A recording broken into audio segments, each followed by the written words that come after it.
in my defense, I was waiting on the CMMC rule to get started on my my 800/171 controls. Case closed. See you later, DOJ. I mean, I think that's pretty solid argument, right? Good question. When a former federal prosecutor laughs in your face when you tell them I didn't get started on my 800/171 controls because I was waiting on the CMMC rule, that's probably not a good sign, folks. No, that's not. That is not a good argument.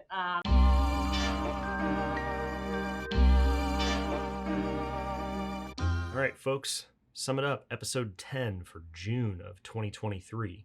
This month we go over 5 main things. First, as always, recapping the Cyber AB Town Hall. We learned this month that CMMC is coming to Canada. The number of authorized C3PAOs has increased dramatically, and some takeaways from companies that have successfully gone through their joint surveillance assessments. We also talk about a webinar that NIST hosted earlier this month about their plans for revising NIST SP 800/171, releasing it with NIST SP 800/171A, and we talk about what that might mean as far as how the timelines will play out for the release of those revisions, CMMC rulemaking, and so on.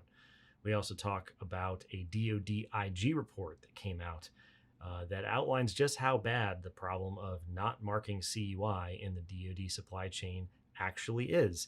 The findings are eye-opening and startling, and probably not a surprise to anybody that has actually been doing business in the DIB.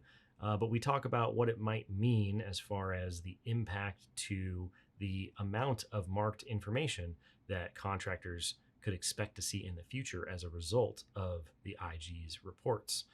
We had 2 special guests this month. The first, B.Stephanie SIegmann, former federal prosecutor, very popular CS2 speaker, friend of the show. She joins us to talk about a Supreme Court decision recently on the False Claims Act, what that might mean for the DOJ's cyber civil fraud initiative and for defense contractors and all federal contractors really moving forward. We also talked to Lauren Ayers, first guest that we've had twice on the podcast now, about something known as class deviations. This is a topic that comes up when people are talking about the new tasks in 800/171 Rev 3, and everyone expects the DoD will be granting an extension to when they need to have those requirements implemented. That's something known as a class deviation in the contracting world, and so everyone's favorite former contract officer joins us to explain what the heck that means and how likely a class deviation extension is in the future for DoD contractors. As always, we talk about quite a bit of information this month, so let us know what you think in the comments. Be sure to like and subscribe, and we'll see you next time. All right, Jason, it's the end of another month. You know what that means. There was a Cyber AB Town Hall. I thought that it meant that you didn't know what month that we were in, but that may also be true, but I do know that there was a Cyber AB Town Hall on Tuesday, and we're going to talk about it. Yeah. Let's just say that now cybersecurity regulations are coming with a little bit of maple syrup in the in this month's Cyber AB Town Hall. Sorry, I've been sitting on it all day, buddy. Man, you've been waiting to make Canada jokes since the Town Hall. I have no clue what that's. Oh, Canada! Right. Okay, all right, we did it. We put our cybersecurity on the. Why are we talking about Canada? What the heck? Right. So last night, Matt Travis announced that Canada has CMMC. Well, kind of has CMMC, or is adopting CMMC. It introduces the CPCC, which is the Canadian Program for Cybersecurity. That is funded. Okay, by listen, this is great. I'm glad that they are, merging on the standard and coming up with a program to evaluate the standard. Verifying that standards are implemented is always a good thing. But can we just pick the same letters? Like that's really my only gripe here. That's the next step. That's in CPCC 2.0. Don't even come on. I'm just saying. Okay. CPCC, Canadian Program for Cybersecurity. Is that right? Yep. Yes. Okay. And so it's a program that's funded by their defense ministry. and will most likely utilize NIST 800-171. That was the intention that was delivered last night during the town hall. Okay. Does any of this sound familiar at all to you? It sounds incredibly familiar. It sounds It Yeah, does. it sounds like a mirror image of the process that we've been doing. Let's talk about a couple of the things that are kind of attached to it, or a couple of the key takeaways from that announcement. So, like, it was from Canada's perspective, it was just announced last month, May 2023. Okay. May. We're in June, Jacob. That's right. And it's going to be mandated by way of contract by the winter of 2024. And Matt Travis snuck in a little dad joke last night and said that the people up north say that their winters are a little longer. So I think that that's extending the timeline. One thing that's not characteristic, and you may correct me if I'm wrong, or any of the listeners may correct me if I'm wrong, but this program's funded by $25 million of federal funding to stand up the program. So they're giving a grant to stand up the program. I don't think that that's characteristic of the CMMC program. That would definitely be a big difference in terms of how the DoD stood up this version of the program. I think, funding is always a hot button topic, so it sounds like they have some amount of money going into standing theirs up. I think that the real important part to me is that they have said that they are going to align on the same standard, and then have these two programs evaluate that standard, which zooming out, I would imagine that we're going to get extremely similar announcements for the UK, for Australia, especially. I would say that we will almost certainly hear a very similar announcement for both of those as well. This is another example of the fact that there is a lot of stuff that happens that isn't public, right? There's a lot of stuff that has to happen over weeks and months of coordination for the CMMC program to get up and running. Just because we haven't heard about the rule being published as final doesn't mean that nothing's happening, right? This is a very good example of that. I agree. This program, though, the CPCC, is a joint effort that is established between multiple government agencies in Canada, the Ministry of Defense, as we mentioned, the Ministry of Procurement and Services, so maybe that's like OUSD ANS, and the Standards Council of Canada. I'm not 100% certain what that is, and I could. Yeah, I don't know the order of battle of my Canadian bureaucracies, but I'm sure that as more information comes out, we can probably get that information diagrammed for everybody. The nice part is that they, like I said again, that they said that they are going to orient around the same standards. So it doesn't really matter if the cogs in the government wheels of the various countries are different. If the standard is all the same reference layer, same assessment language, same everything. Already discussing intent for reciprocity is definitely a huge step in the right direction. But let's talk about the CMMC CPCC foreign exchange student program. Okay. Why are you laughing? It's the truth. Okay, so and just to clarify, that is not actually a bullet on the official announcement. Of course. But what the actual bullet is that Canadian citizens and companies can train and certify in almost all active ecosystem roles, except for the instructor program wasn't listed, and the certified CMMC third-party assessment organizations aren't listed. So right now, Canadian organizations are prohibited from being C3 PAOs, and Canadian organizations or Canadian personnel are prevented from entering the ecosystem for the instructors' roles. Yeah. Now, I don't know if that's because the CCI doesn't exist and the PI is kind of going away. Maybe, or if it's a case of like there's certain things that are holding it back from making those people eligible, and we'll obviously see that. But they can enroll in the RP, the RPA. They can become RPO, which is registered practitioner. And a lot of them have, like Matt said, there's a lot of Canadian organizations that have gone through the training, participate in the ecosystem and everything. This is one of those things that shouldn't be a surprise to people that Canada is participating in the ecosystem, just like heard it here first, I guess. It shouldn't be a surprise that the UK and Australia are also going to probably have programs that look very, very similar to what this program is set up, how it's described, how it'll play out. Whether they're going to relax and say you can do this role, you can't do that role, and those sorts of details, I don't know. But they're orienting around the same standards, and they're coming up with programs to verify that those standards are implemented. And that is really, the big takeaway, because that's the way everything is going. And then the last point of emphasis, Jacob, surrounding the CPCC has to deal with the fact that there are no limitations for American-based companies and ecosystem participants, credentialed ecosystem participants, to work with Canadian companies. So Gotcha. Obviously you can work with a Canadian company and you can do consulting, you can do assessing, whatever it may be. I don't know exactly how it works out because obviously they didn't get into that detail, but we know it's a possibility, and we know that it's not something that's a forbidden door that we need to have opened, right? Gotcha. Well, speaking of the ecosystem, it's getting bigger rapidly. Yeah. So we got another announcement this month about the growth of the authorized C3PAO pool in the ecosystem. We jumped from 38 last month to 44. So 6 new authorized C3PAOs. Listen, not a shabby number, right? It's definitely a lot more. And I went back and I was dabbling around. And so we are almost at the 1-year anniversary of the CAP being released last summer. Remember we were in DC, second week of July. Oh, yeah. Getting ready. Yeah. So we are pretty much, like at that point for the 1 year. And at that time, how many C3PAOs do you think there were?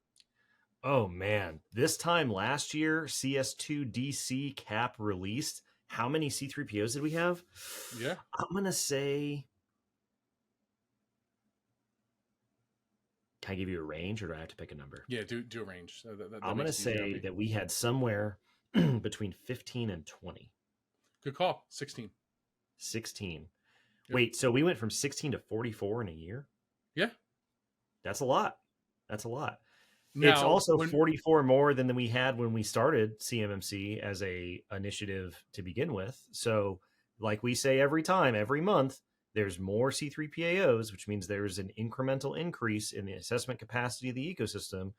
And we say it every time, there won't be enough assessment. There will never be enough assessment capacity, almost by definition. But every month that goes by, there's more and more and more. And that erodes this sort of eternal argument that, well, there's not enough assessment capacity. Not enough assessment capacity is not going to be a sufficient reason for CMMC to not happen, especially because the longer CMMC takes, the bigger the assessment capacity gets. Yeah, and we just talked last month about how many are waiting in the queue. It's hundreds of organizations waiting to become C3PAOs. So I think that, at this point, we can say that the growth is steady enough. Is it fast enough? No, but at least it's steady and constantly improving. I mean, if they add another, if they continue to grow at that rate, I mean, you don't want to extrapolate, in a straight line like that necessarily, but I mean, theoretically, if we go another year, right, what's the ecosystem look like from there? And then, as the ecosystem continues to grow, I mean, you're going to hit 75, 100, is that enough capacity? Is 44 assessment organizations is quite a bit. It's quite a bit. Yeah. And I mean, it was with a growth of 28 in 1 year. And that's, so if you think if we keep up the trend now, we did 6 in a month. Like, I think that number is going to grow substantially by the time we're having this discussion next year. And then, so I think it would be a different story if we saw that number flatline or somehow decrease. But that's not the trend that we're seeing. So it's always interesting to hear those updates. And then on top of that update, there's another update for the CMMC Ecosystem Summit Round 2, which is coming back to the Tyson's Corner, Ritz-Carlton on November the 8th. It was a fun conference last year. I had a good time. It was. I think that the one thing that I particularly am more excited about for that conference is the fact that now there's a call to speakers, and it's not automatically assigned speakers or speaker-arranged speakers, or sponsor-arranged speakers. So that's a good plus. Yeah, we'll have that link for call for speakers in the notes, along with the link to the AB Town Hall, like always. And then 3/4 of the town hall for this month was occupied by something I was particularly interested in, which was Tales from the Trenches for Joint Surveillance Voluntary Assessment and organizations that took place in it. And what we had was representatives from 3 organizations that have successfully gone through it. One you may have heard of, Microsoft.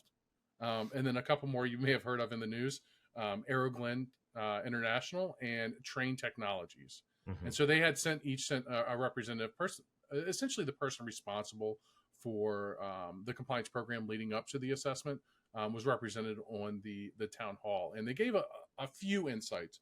And I have a few takeaways that I wanted to talk about, and just wanted to see what your reaction was. Yeah, absolutely. So first and foremost, all three companies said that they had dedicated staff for the preparation and the assessment. They went through, they assigned roles and responsibilities throughout it, and held people accountable. Sounds like a recipe for success.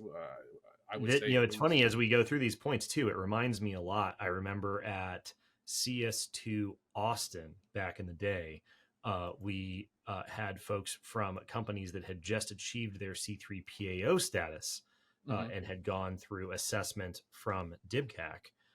And so this reminds me a lot of what they said, where we had to have people dedicated to what was going on. We had to, lots and lots of patterns where if you're going through an assessment to become a C3PAO, if you're going through an assessment to get your joint surveillance, if you're going eventually through your assessment to get CMMC, your Canadian CMMC, your Australian CMMC, your UK CMMC, same fundamental sort of precursors here seem to be what pop up every time. Yeah, I can agree that is definitely one of the keys to success that we've seen most frequently, is that the fact that people were dedicated. There was meetings that happened in regular cadence. It wasn't just like when we get around to it, or in passing, we're going to talk about that CMMC thing, right? Or do it in a hurry. Yeah. 100%. And then something that I know that both of us have spoken to exhaustion about is that using a framework as the North Star that is going to stay. We've already talked about NIST 800-171 multiple times being a foundational changes to the NIST 800-171 framework not being something that's a real possibility, right? It's going to be foundationally the same. DoD has said it. We have repeated it, right? CMMC rulemaking has to do with the programmatic details of how the CMMC program will run. The CMMC program assesses NIST 800-171 requirements for the most part. There's also 172 or a subset at CMMC level 1. The center of gravity are the NIST requirements. And so associating pending finalization of the CMMC program details is not the same as what's going on with the NIST requirements. So just like they were saying in the town hall, orient to the NIST requirements and you'll be fine, because that's what the program is assessing. Yeah, all three of these organizations stated that they used NIST 800-171 as their North Star in guiding their cybersecurity program implementation. And in Aeroglen, obviously called out as well the CMMC Level 2 assessment guide, using that from the early stages. And obviously there's not a huge difference. However, knowing what materials to reference obviously is a recipe for success as well. I'm a fan. I'm a fan of the CMMC assessment guide. We always talk about 171 and 171A. I'm a fan of the CMMC assessment guide because it's both of them in the same document. And I've been asking NIST for years to make 171 and 171A a single document, so you're not having to constantly flip back and forth between the two. The CMMC assessment guide effectively did that. They put the two of them together, so it's a lot more efficient. And then all three of the organizations at some point in time during their journey engaged with some professional member of the ecosystem, whether it be a C3PAO from the early onset to know what to expect, to work out that relationship, whether it be consulting from maybe a registered provider, a CCP or something like that. But all three of them realized that they needed help with something, or there was something they didn't understand, or there was a measure that required ecosystem support that they went out and they saw it and they got. And that's it gets back to that point of it. You're not going to do it in a hurry. It's not going to be something you can turn around and do. Despite the marketing claims of many solution providers in the ecosystem, it's just not something that happens in 2 weeks. And then Matt Travis had asked all three of them how they handled their POAM situation. And one of the responses was POAMs. What's POAMs? Never heard of them, right? Microsoft comes out and says, we just get 110s. Yeah. I loved that. They were like, we don't worry about POAMs. Although the other two did say that, they had some items on the POAM and it wasn't a big deal. Yeah, the one that really stood out to me is we've talked about on multiple episodes the DIBCAC top 10 other than satisfied, right? And FIPS validated encryption being what? Number one. Oh yeah. And even in this case, you see Aeroglen, who has successfully transcended this, got bit by the OTS bug, and FIPS validated encryption caused some problems for their assessment. Obviously they didn't full out fail the control, as he mentioned on the town hall. It was just some things to deal with certificates and justifying it. Yeah. And No, I would So recommend compliant and certified. That's what the Yeah. delineation was. Yeah, I mean, I would recommend to everybody. I mean, the town halls are always informative, but this one was probably one of the most information dense that we've had in a long time. I've seen a lot of people who commented after watching it say that they found it very valuable. So if you're going to watch a town hall and you haven't watched one in a while, I would say that this one's probably worth your time. Well, Jacob, we talked about the CMMC, the Cyber AB town hall for the month of June, but June also had another informative webinar or town hall type meeting that we had particular interest in. That's been the talk of the town. And that is the NIST webinar covering the NIST 800-171 Revision 3 initial public draft. Yep. We had Dr. Also Ron Ross. Also worth people's time. The AB town hall this month is worth your time. The NIST webinar is worth your time. How about that? Informative What do you know? videos and series coming out to help people guide. Who would have thunk it? So Dr. Ron Ross and Vicky Piliteri, who I guess we could say Dr. Ron Ross is big fans, friends of the show, right? Mm-hmm. Ron and Vicky provided in-depth context into the evolution of NIST 800-171 as a standard, and basically the evolution of it into an 853-centric CUI overlay. We are going straight from Charmander to Charizard here. I mean, it is. Contain your excitement, buddy. It is a major evolution. This is full Bulbasaur to what? Wait, what did Bulbasaur turn into? Venusaur, right? Oh man, yeah. Let us know in the comments. We're losing nerd points rapidly here. I hope you say so. Producer Dustin, feel free to let us know in the chat. Anyways, 800-171 is evolving into a bigger, more powerful form, closer to 853. And the intended plan is for the practices that will in the contents of that framework to be steadily transitioned into until it resembles the entire framework resembles NIST 853 in structure and composition. And I want to ask you, Jacob, why is this good? Well, that assumes that you think that it's good, and I think that depends on your perspective. I think that formatting 800-171 in the context of 853 is better for a bunch of reasons.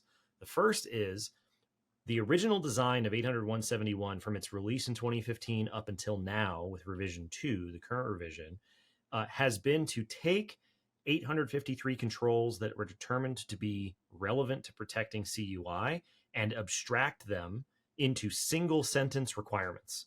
So sometimes you would take 853 controls with multiple line items, sometimes many line items, and then abstract it into a single sentence. And so when you open 800-171 Rev 2 or before, and you only have 110 single sentences, you are completely out of touch with what they actually represent, how much stuff is actually abstracted from you by that formatting decision. And the only way that you would know that there is something else under the hood that you need to do is if you happen to stumble across 800-171 alpha. And most people typically do not just organically discover 800-171A and understand its relationship to 800-171. So by formatting 800-171 Rev 3 directly from 853 language, you remove this abstraction effect that keeps you from being able to see what the control is actually asking for. It makes it much easier to see what is involved with implementing a control. It makes it much easier to see the relationship to the verification procedures in 800-171A. It makes it much easier to cross-reference back to 853 if you're trying to go backwards and get extra information about what the control is asking you for. It just makes the whole process a lot more straightforward. The trade-off is it's more information. It's more stuff, right? So having ODPs, organizationally defined parameters, formatted inside of the control text itself is very good because it is a very clear variable that needs to be defined in order for that control to be implemented and verified. The problem is now you got a bunch of these goofy looking assignment statement things in brackets just scattered all through the document. And so if you're just flipping through it very quickly, you're like, this is a huge mess. If you step through it line by line, you're like, it's really not that bad. It makes a bunch of sense. So I think that the move to 853 is good from a usability perspective, period. If for no other reason, the amount of cross-referencing that you have to do to go see what the single sentence abstraction is asking you for is cut down dramatically, right? Because it's just written right there. See, that was my same argument for why it's more beneficial or why it's better from the practitioner standpoint.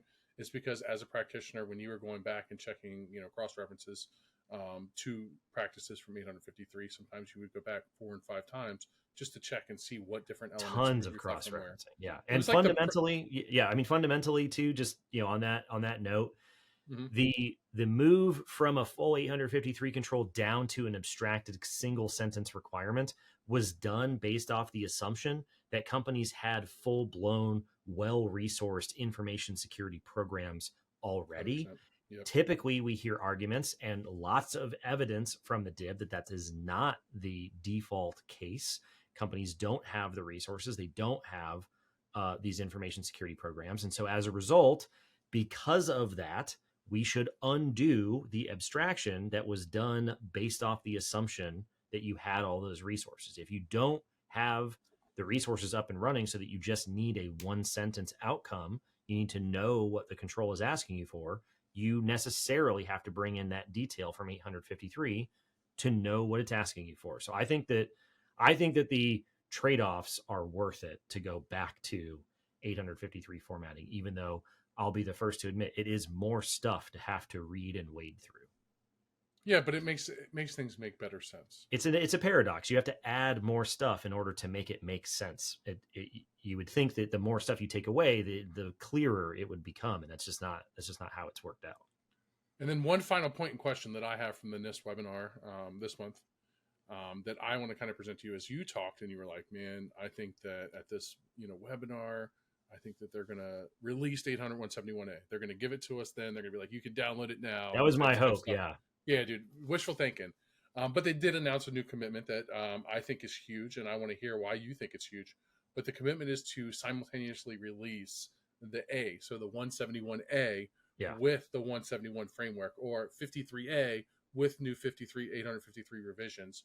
And so from now on, moving forward, they've kind of loosely committed, verbally committed to keeping it in the same cadence where we are dropping not only the draft of 853 revision 6 or whatever it may be next, but we're also going to draft 853A that coincides with it, so that there's no gap in between. And I want to know why you think that's so good. Well, this is by far the biggest takeaway, biggest deal to me, is they didn't release 171A at the webinar, but they did announce that, like you said, they're going to release them simultaneously. So typically what NIST has done historically is they will release 171 and then release 171A once 171 is done. They'll release 53, and once it's final, then they'll release 53A. And that is incredibly annoying and difficult to work with, because I can't verify that the controls are implemented unless I have the verification procedures that correspond to them.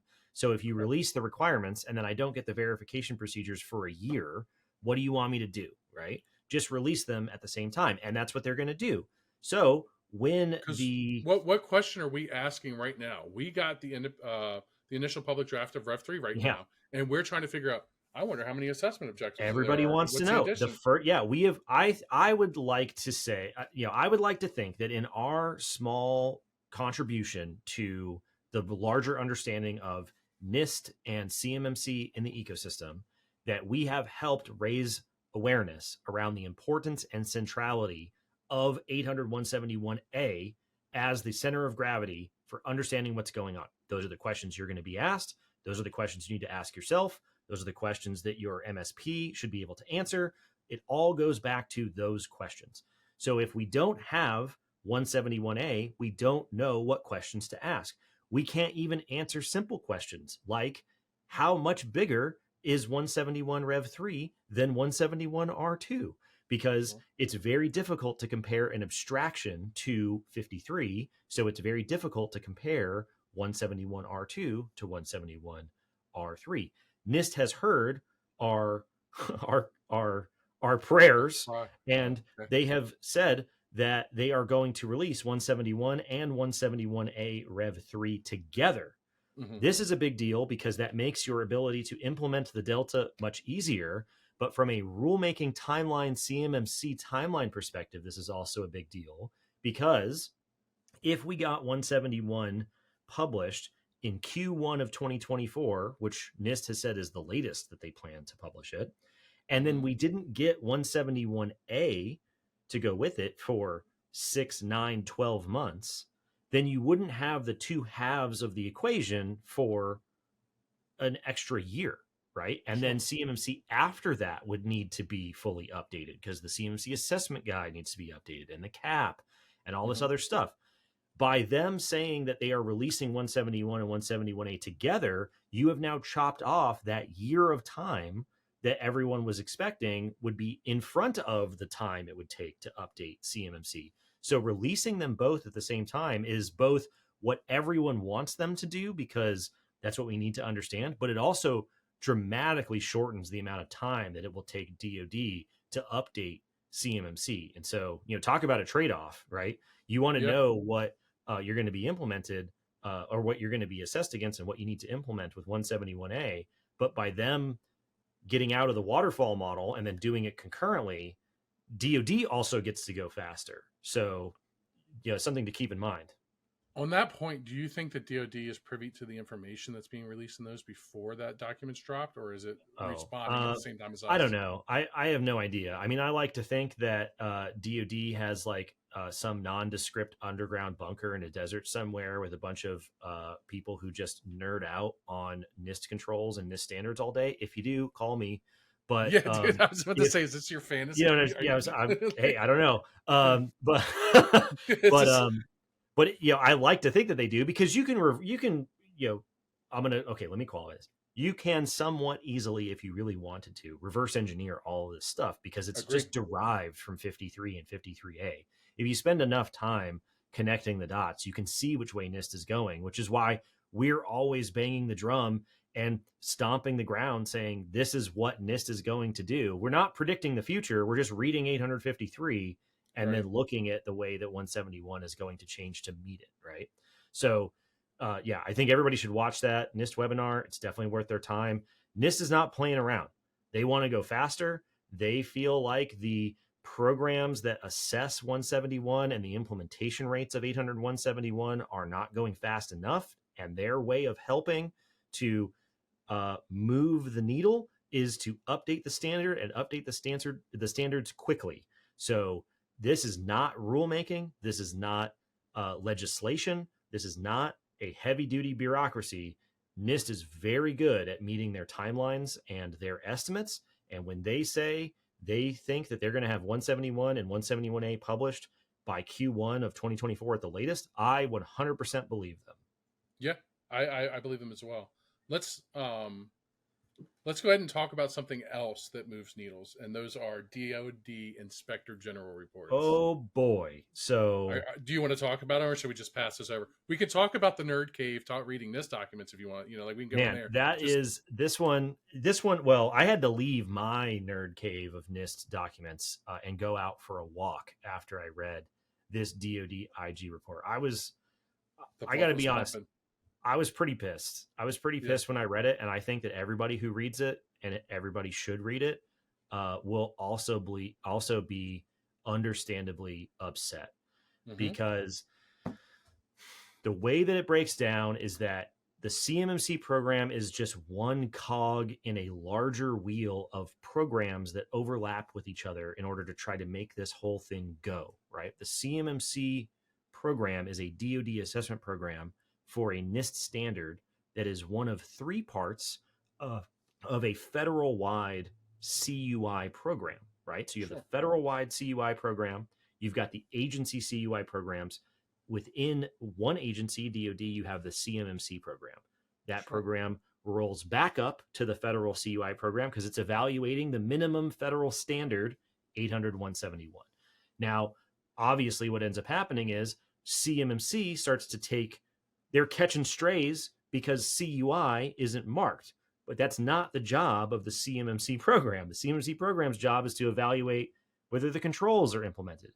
CUI marking, whether we like it or not, within the way the bureaucracy breaks down, doesn't belong to the CMMC program. The pointing Spider-Man meme is a meme for a reason in the federal space, right? So we've heard, again and again and again, you don't have to go very far. You don't have to be working, in the DIB for long before you realize that there's a lot of information out there that isn't being marked. There's a lot of stuff that is ostensibly CUI that's not being marked at all. There's a lot of stuff where people feel like they're dealing with CUI and then they ask their customer, which is what they get told to do. And the customer has no idea whether they have CUI or not. And it's really making people mad because they want to do the right thing and they want to implement the controls. And depending on what day of the week and which political appointee is running the CMMC program, they can be very aggressive in threatening your ability to continue to do business with the DoD if you don't protect the information. And when it's not marked, you're making their job more difficult.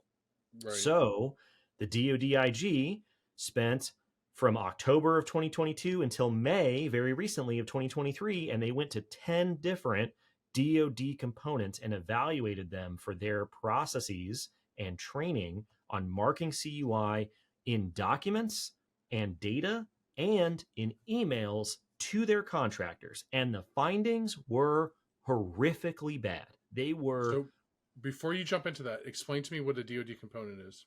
Okay, a DoD component is something like like a Marine Corps command, right? An acquisition command. MDA, Missile Defense Agency, would be a component, right? So this could be... like a subo of the DoD, right? Like exactly. And we're going to have Lauren Ayers on later on, and we can ask her, maybe what I don't know what the definition is off the top of my head. They explain it and they list them in the IG report. Everyone should go read it. Everyone should. And you said the findings were bad? The findings were horrific. They were, dude. If you had to go outside and walk and I'm going to try. Together. I actually waited, right? And I had this on my LinkedIn post where I read the report and I rarely do this because I am usually very proud of my ability to remain professional, even when I'm reading things that I get probably unnecessarily worked up about. Right. This one I actually had to set down and not talk about over the weekend because I was gonna freak out. Right. Wait, a full weekend decompress? Yeah. So they went to 10 DoD components, which is a lot. That's a big cross section of the DoD. And they said, we want you to show us how much training you've given everybody and whether you have. Turned out most of them got no training whatsoever, and they didn't worry about the training at all. And then they said, show us in the data that you have, in the documents you have, and in the emails that you send that you're marking the CUI, because we know the IG says, here are examples of objective CUI. We know that this data is CUI. Show us what you did with it. And when they went to all of those DoD components, they found that DoD personnel did not consistently apply the required markings as required by DoD guidance in documents and emails. And the findings of the reports show that the DoD contractors were better at marking CUI. And sometimes the DoD contractors themselves that they evaluated scored 90% better than the DoD components. So when they went and looked at these 10 DoD components, they said the personnel at 9 of the 10 components did not consistently mark documents that included CUI. 46% didn't put headers and footers on these documents. 48% didn't put any designation markers on them at all. 9% didn't include portion markings, even though they were marked. They didn't mark it. They didn't mark the data, right? If 90% of the components that got looked at, only 50% of the time maybe put a marking on something in terms of their documents, it didn't happen. It got worse when they were marking emails, where 87% of the emails had no headers and footers, and 42% of them had no designation indicator whatsoever, right? I mean, it was... Everybody who works in the DIB knows that the DoD is not marking the CUI. And this is a problem because we know that the CUI is still flowing into the DIB. And that makes things like scoping very difficult. That makes things like getting leadership buy-in very difficult. It makes things like even knowing if this is relevant to you very difficult, especially when you do the right thing and you go ask your customer, do I have CUI? And it turns out that your customer probably didn't get the training, and When the DoD IG asked why is it not being marked, they There gave a has to be bunch of good reasons. excuses. There has to be Well, good so reasons. yes, when you read the report, please, everyone read the report. The reasons given are excuses, right? They are excuses, because the one that jumped out to me that was really the one that sent me over the edge, if 9 out of 10 DoD components just straight up didn't mark the CUI, and the DIB is out there struggling to be able to keep up with what's going on. I mean, it's a struggle for probably most of the DIB that's trying to deal. Anybody listening to this, it's hard work. Agree. And one of the reasons that they gave for not marking the data was they forgot. Oh, valid. They forgot, right? Valid. Well, guess what? Valid. If you're a DIB contractor, you don't get to forget, right? You don't get to tell your CMMC assessor. What happens if you forget?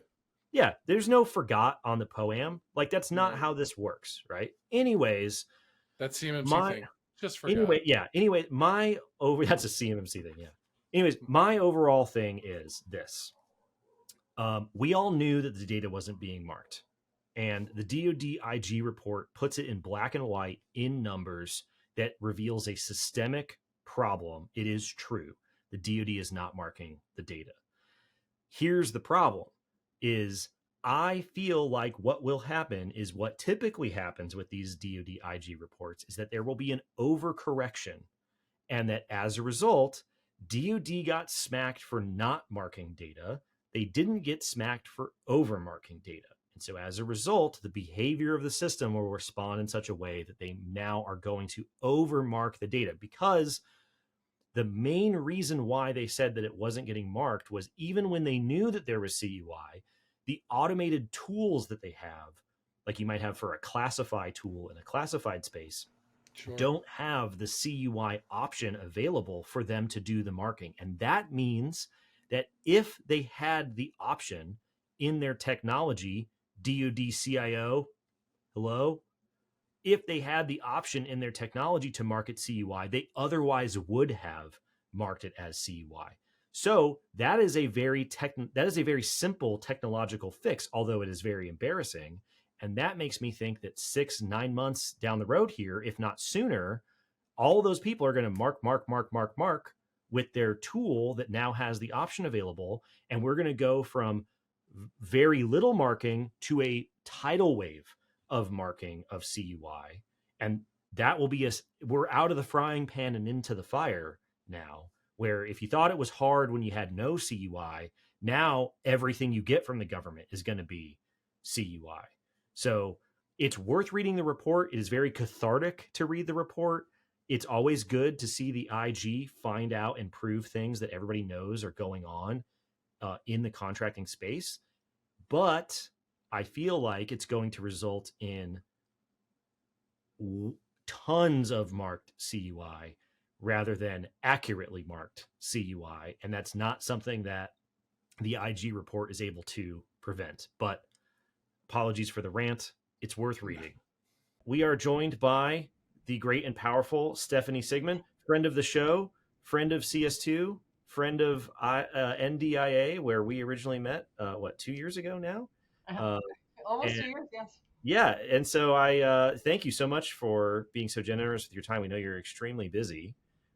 In the news recently, the Supreme Court had heard a case on the False Claims Act, and I couldn't think of anyone better to help understand what that means and what it potentially means downstream into the world of federal contractors and or defense contractors. My very sort of initial, low-level understanding is that it was a unanimous decision, which apparently, from my understanding, is somewhat rare. So maybe help us understand what's going on. We haven't heard about the False Claims Act in a while. Sure. Well, why don't I start with just a little background of the False Claims Act, and then I'll talk about the decision. And yes, it is unanimous. There's probably a handful of decisions every year that the Supreme Court does issue unanimous decisions concerning. So while rare, it's not unprecedented, I would say. But let's just take a step back. So the False Claims Act is, and for people that don't know me, I was a prosecutor for 22 years. I spent my majority of my career defending national security. And so basically protecting our national security and serving as a national security prosecutor. And why I think the False Claims Act has become really important, especially in the cyber arena, is the DOJ announced that they were going to use what they refer to as the False Claims Act for this civil cyber fraud initiative that was announced in October of 2001. Now, the False Claims Act has been around a long time. It dates back to the 1860s, and it was enacted in response to fraud against the Union Army. And it is the primary civil enforcement tool that DOJ, Department of Justice, uses. It's extremely broad, and it imposes liability on anyone who knowingly presents or causes to be presented a false or fraudulent claim for payment. And I'm going to just take a step back because that's the legalese, right? And I try as a lawyer to speak in common language so everybody understands what that means. What that means is someone, a contractor, submits a claim for payment. They submit their bill to the U.S. government for payment, and it is false. The work wasn't done, as often is the case here. The payment it was an overbilling. Or in the space of the cyber world now, that they're representing that work was done pursuant to the material terms of the contract, and they failed to take the necessary cybersecurity steps. They didn't follow what we know as Section 7012, the DFARS. And that is that they didn't comply with the NIST 800-171 requirements. Now, why the False Claims Act is such a huge tool to the government is it allows for the government to recover 3 times its losses, the damages. So that would be for every claim that was false, they could recover that amount. And the government has successfully used that tool. And I looked at the stats before coming on today, and it's over $70 billion that the DOJ has collected under the False Claims Act in settlements and judgments. That's typically in the healthcare sector, right? And I know they've started to emphasize it in the cybersecurity compliance world, but a lot of this has been done with regards to healthcare issues, right? Exactly. It has been used very often in the healthcare area. So with regards to the False Claims Act, there's no requirement to prove specific intent to defraud. The government all they need to do is prove knowledge that the claim was false, and that can be proven by showing that the person had actual knowledge that a claim was false when it was submitted, was deliberately ignorant of the truth or falsity of the claim, or recklessly disregard the truth or falsity of the claim. So that's the basic background about the False Claims Act. The only other unique aspect of it, I know, Jacob, we've talked about this before, and which is pretty significant, is that it contains a whistleblower provision, and which creates a huge, I think, financial incentive for company insiders and whistleblowers to uncover and report fraud.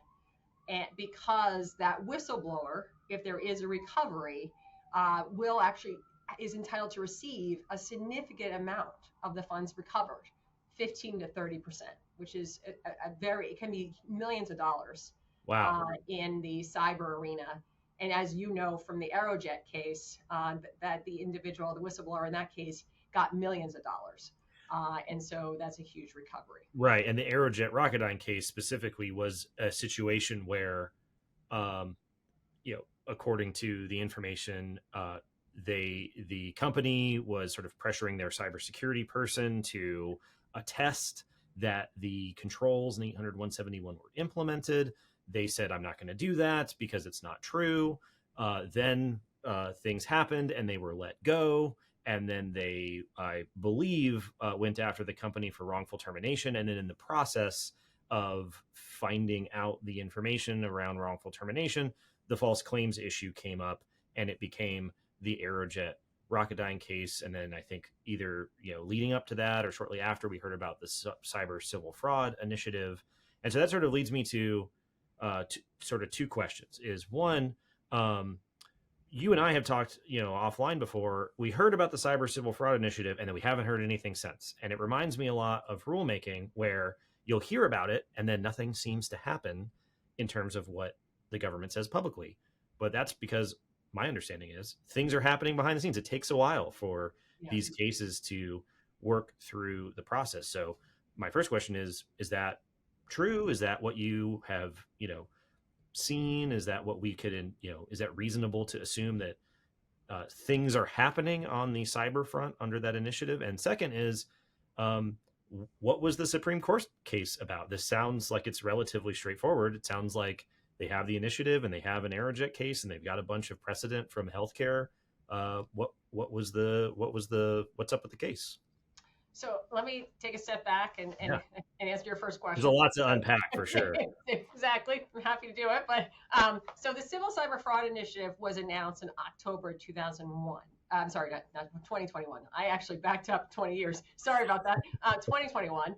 And that was after there was a lot of movement. The Biden administration came out with an executive order to ask all of the federal agencies to look at cybersecurity.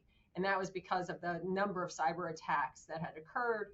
Colonial Pipeline was one of the largest, but you had SolarWinds, you had all these cyber attacks, and the administration felt hampered to respond because they simply didn't have the information. And what they were looking for is, how can we encourage the private sector to partner with us to share information so that we can respond to a cyber attack? And then that was the primary purpose of the executive order. So DOJ looked at and tried to figure out, well, what can we do to assist in that?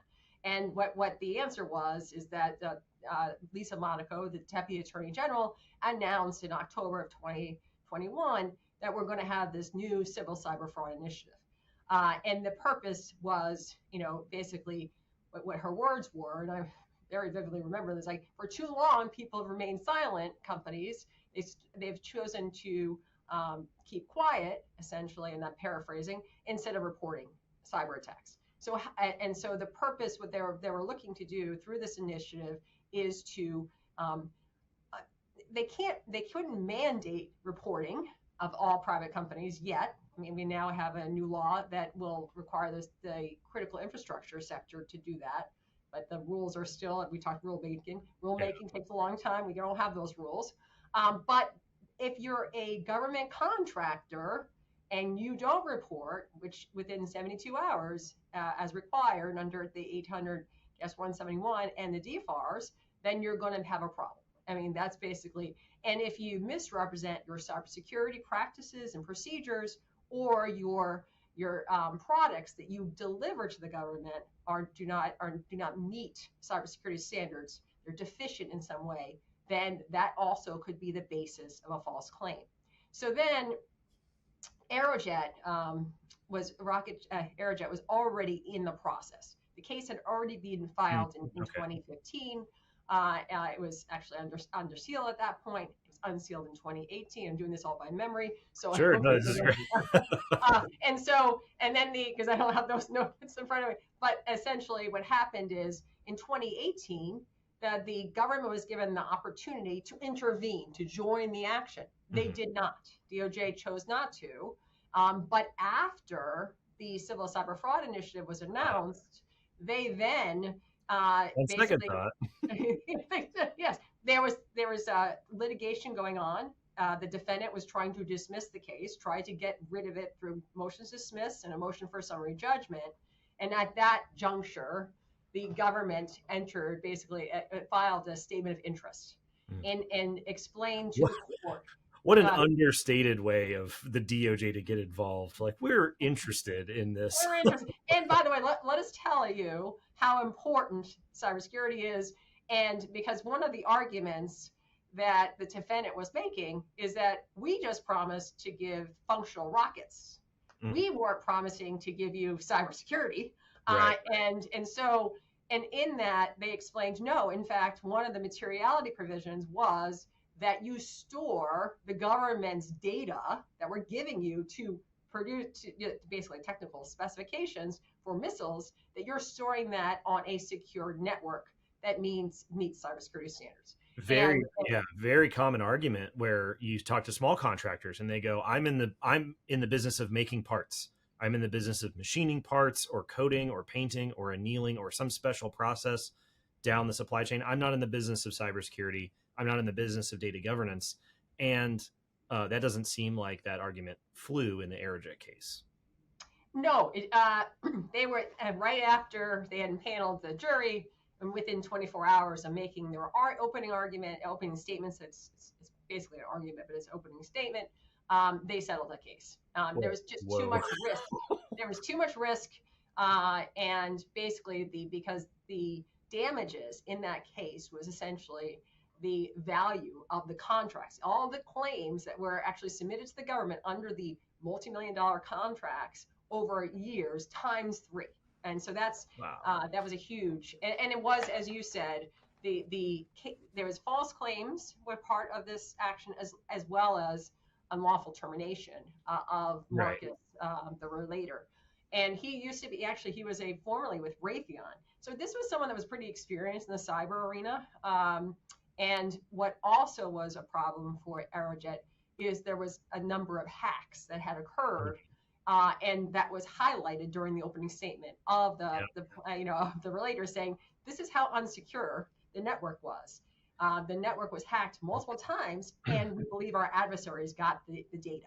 And in this case, the relator is the legalese for the whistleblower, right? Exactly. I'm sorry. Yes, it's essentially the whistleblower, and the case is settled. So and there's been only 3 cases, to your point about these, the Civil Cyber Fraud Initiative, how has it been used? There's been 3 cases. That was the second of the 3 that were settled, but it has been highlighted numerous times. And I do think we should expect to see more cases brought under that initiative, because it really is a priority of DOJ. And what I will say is that when you're looking at it, don't just think civil liability. I mean, False Claims Act is civil, but there's also the possibility of criminal liability. And DOJ has made statements to that effect over the last few years about how important it is that corporations, that people understand white collar crime is a priority. They don't want to just have a corporate fine resolve these cases, but they're looking to see if anyone is individually liable so they can hold them accountable.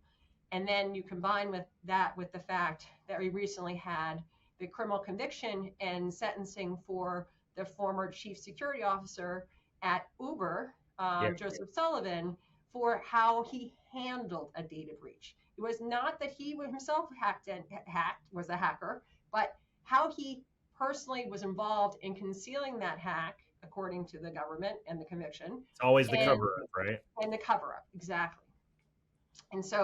And I think that has caused a lot of concern amongst CISOs and CISOs as to, are they going to be left holding the bag? Because, and it's not, and what I will say is, what I try to counsel folks, and this obviously is not legal advice, but just for an educational purpose, but is that it's not just their job. It's not just the IT department's job. It's the whole company's job. It's the management, the senior management, to ensure that you have secure networks, that you're complying with cybersecurity requirements, if that's what your contract requires, and that if there is a problem, if there is a cybersecurity incident, that it's appropriately reported and the appropriate disclosures are made. And that is all. It shouldn't fall on the shoulders of one person. Especially when that person is now heavily incentivized to blow the whistle, since I think the interesting part about the cyber aspect under false claims cases, that's maybe slightly different from healthcare as I understand it, is the people who would be the relator, the whistleblower in the cybersecurity situation, are typically the admins, the security people. They know where the bodies are buried because they probably got told to bury them.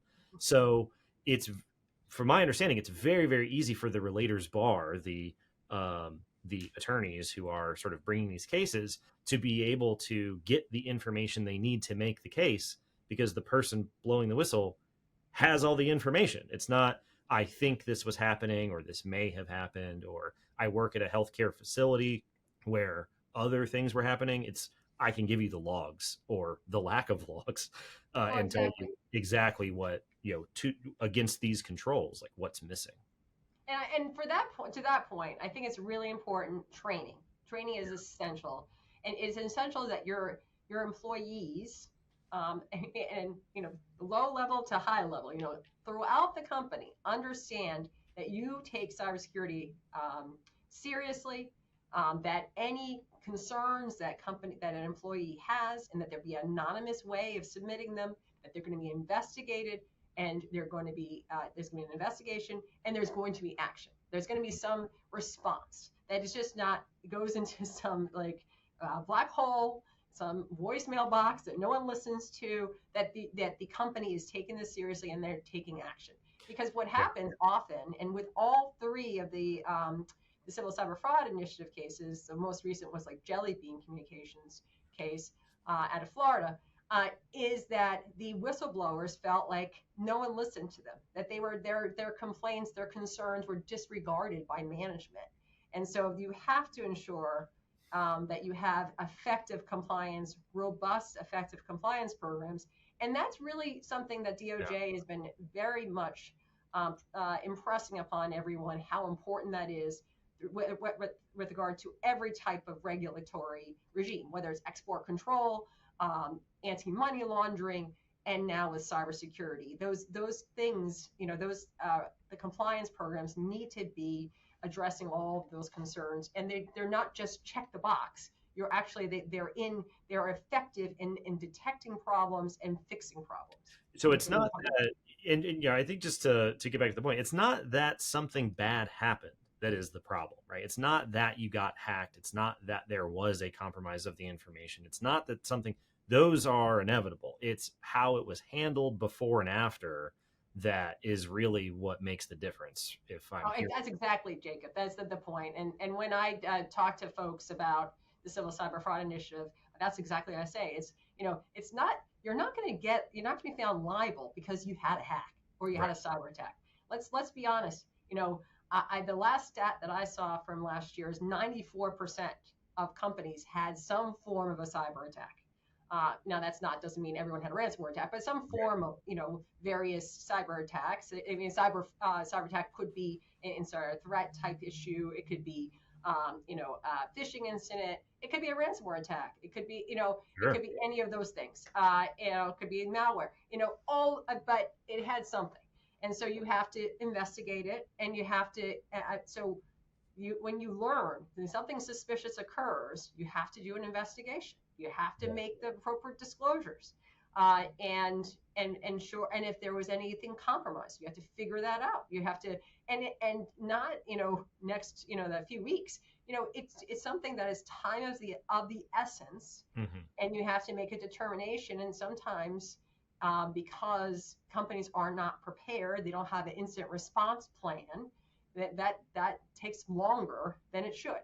And management also, the other issue that we see often is maybe the IT folks know some facts, but the managers don't. And there's not a lot of communication to ensure that the decision makers, the ones typically making disclosures, have all the pertinent information.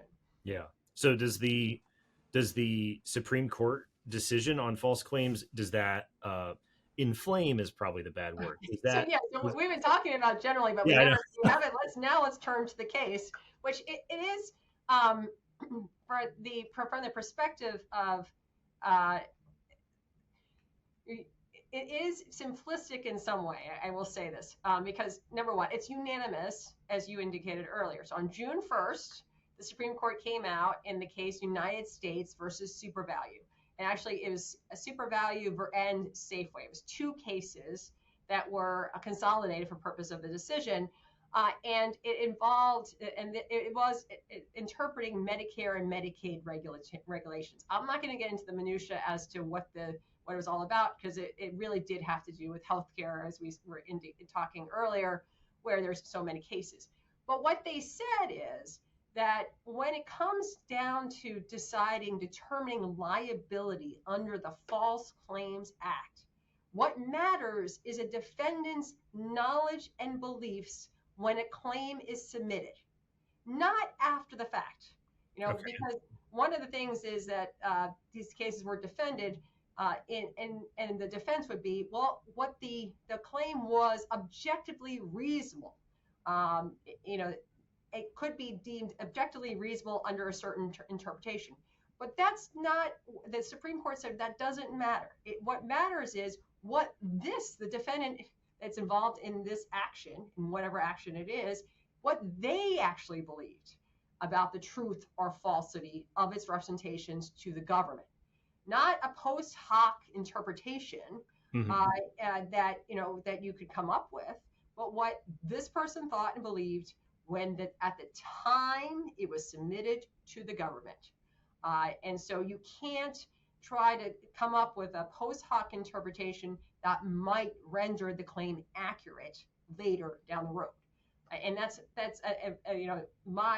think that's a very less lawyerly definition of or description of. Yes, thank you for the translation. It is I empathize with needing to translate from lawyer speak, because we have to do it from NIST speak all the time, and it's always a challenge. So this concept of knowing and knowingly making claims seems to be the lawyeriest piece of the lawyer speak when it comes to false claims. I think that's the part that trips people up, where they go, well, I attested that I had implemented all these controls. I didn't know that there was a 171A with verification procedures. I didn't know that there was this other part of the DFARS clause. Like I did not know that existed. Doesn't mean that you didn't submit a claim knowingly. Yes, and let me drill down a little more on. So where I think it's limited to certain situations, and the situations are here. I'm going to divide it up to 3 situations for the audience, for the viewers. First, where there's evidence that the defendant had subjectively believed or knew the claim was false when it was submitted. Okay, so that's an easy one, right? I mean, easy from understanding purposes. But there's 2 other instances that your viewers might not be thinking about that I want to make sure they understand this also applies to. So say the defendant adopted an incorrect interpretation even after they were advised of a substantial risk that its conduct was illegal. Okay, so this would also find liability in that situation. Or the defendant was aware that there was a substantial and unjustifiable risk that the claim was unlawful and submitted it to the government anyway. So, and those are the types of cases that sometimes you're like, you think about the defendants that are companies are wearing blinders or eyes and ears. Don't ask a question you don't want to know the answer to, kind of a thing. Yeah. But it doesn't change a basic tenet of False Claims Act liability, and that is if the company is operating in good faith and they honestly believe the claim was accurate and truthful. This doesn't mean that they're liable under the False Claims Act, and that's an important piece. But what it does mean is if you're operating if there's an ambiguous term in the contract or in the law, and you don't know whether the claim is actually is true and accurate, then you need to seek a clarification. You need an advisory opinion, or you should be talking to you should get legal. You have lawyers look at it and say, okay, this is what we believe it means. Gotcha. Because what happens is going to happen as a result of this case is that there is going to be a lot more discovery. That's a word of art for lawyers. But in a case, after a claim is brought, what then the parties engage in, the lawyers and the lawyers counsel for the company and the opposing counsel they're going to ask for documents. They're going to ask for, the parties to answer questions called interrogatories. They're going to depose people, and it's all going to be around that. What did the company know? What did it believe at the time the claims were submitted? So any type of documentation, communications, meetings. What does this term mean? What did everyone believe? Now the question is, whose knowledge controls? If it's a large company, does it mean like the person who signed the certification? Well, did that person know? In small organizations, which I think are increasingly, this is getting increasingly close to home for, there's not a lot of places where those decisions lie. There's just not a lot of people in these organizations, which I think brings me to, and I know, Jason, you want to jump here in a second, but it brings me to one of the questions that we hear all the time, or one of the sentiments that I would say that we hear all the time is they're going after major companies. They're going after the mega prime companies. But even if that were true, what I always see is that the things that affect the major primes tend to trickle down in the relationships between those very large companies and their suppliers, because it's such a large risk for your very large customers. They sort of shell up, and they're less likely to be altruistic to your being a small company, because it's a big problem for them, even if it isn't directly a problem for you. Now, that doesn't mean, I think sometimes people are like, we're all small, they can't arrest all of us, let's do crime. But it is maybe, I think, well, I laughed about it. I don't mean no one don't do crime. Don't do crime, folks. Don't do crime. That's not a good idea. Don't leave those POAM items open. You're a criminal. But it's one of those things where even if the DOJ said we're not going after 50-person companies, for all the 50-person companies that work for the Raytheons and the Lockheeds and the Aerojets, what affects them affects how they deal with you. So, it's just this. Well, I will. Let me interject on one piece, just to say. Sure. One of the things that small companies should be very wary of is that so there's been a lot of announcements from DOJ in the last year, and one of those has been this: they want companies to come forth. They want voluntary disclosures, and so there, in that instance, there's incentive for the primes, the big companies, to say, well, we didn't do anything. Let me tell you who did. And then to give up the smaller companies. And I'm not saying that that's right. I'm just saying that there is this incentive to, for the primes and the larger companies to look at their supply chain to see if there's any weak links and say, you know what? Maybe we shouldn't be doing business with this company anymore because it's a liability risk. And by the way, tell DOJ because they might get benefits as a result of that disclosure. Wow. It might help them in the future. With regards to commerce, I will say Department of Commerce in the export control arena, they came out with a striking announcement recently that if you make a disclosure about a third party's conduct, and you find out they're violating the law, that the Commerce Department will give you like a free pass next time you get in trouble because you've actually reported on somebody else. Whoa.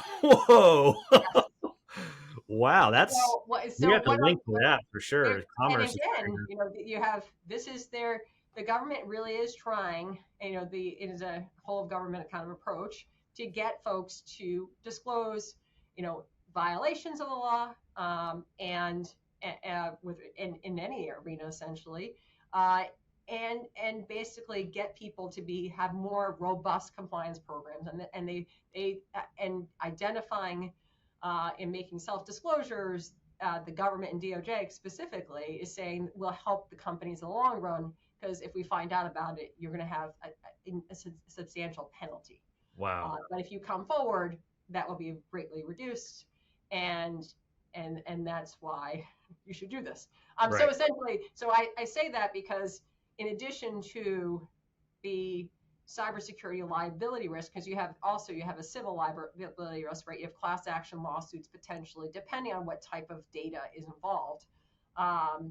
You have state attorney generals going after companies for cybersecurity issues. And then you have on top of that the potential that you have bigger companies or competitors reporting you to DOJ. Yikes. Jason, jump in here. What were you going to say? All right, so this was probably more relevant about 10 minutes ago, but I still want to jump in there. And I think that there's a huge difference. Listen, I was just soaking in the knowledge. It was a lot of stuff. This is definitely not my ball of wax. These are the places where I'd like to be a sponge instead of the hose, sending out the water. I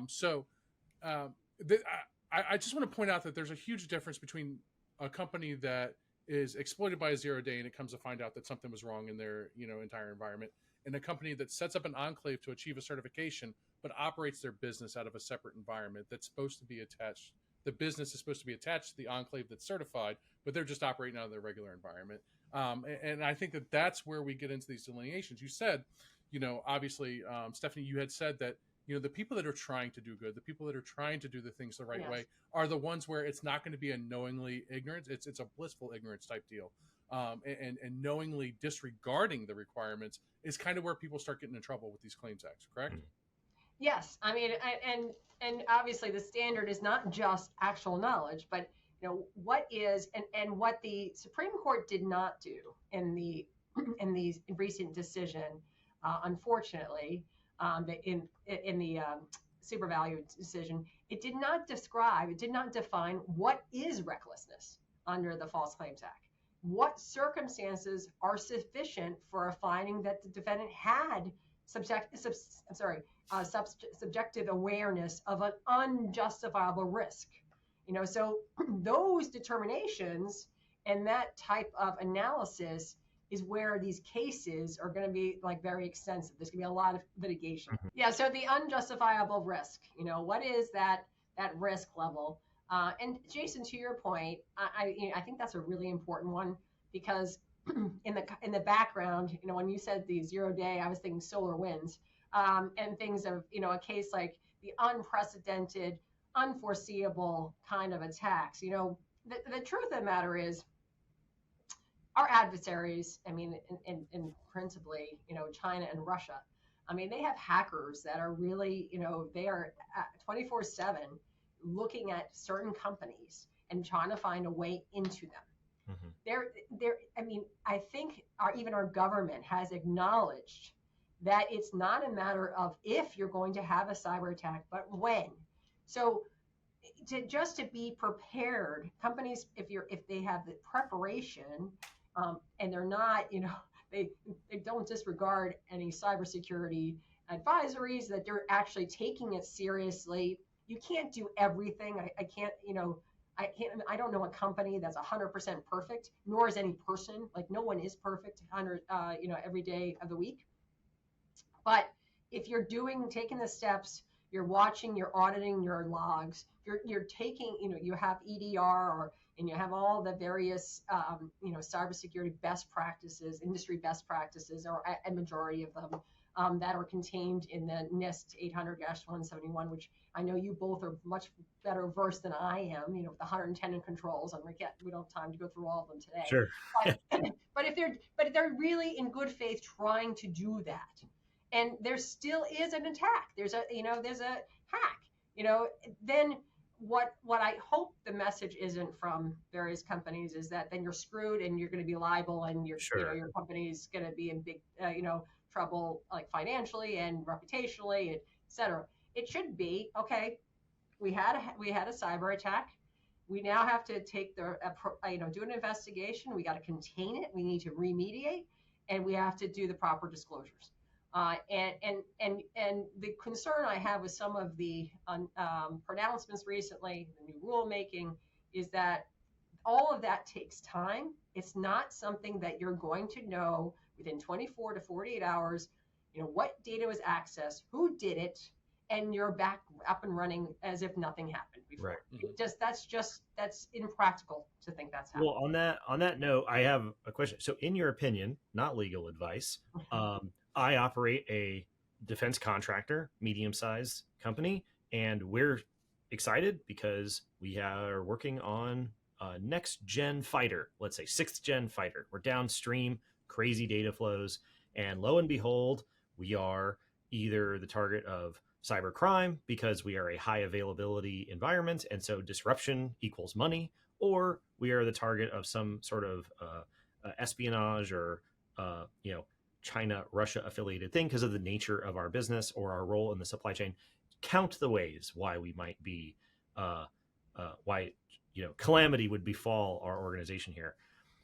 However, in my defense, I was waiting on the CMMC rule to get started on my 800-171 controls. Case closed. See you later, DOJ. I mean, I think that's pretty solid argument, right?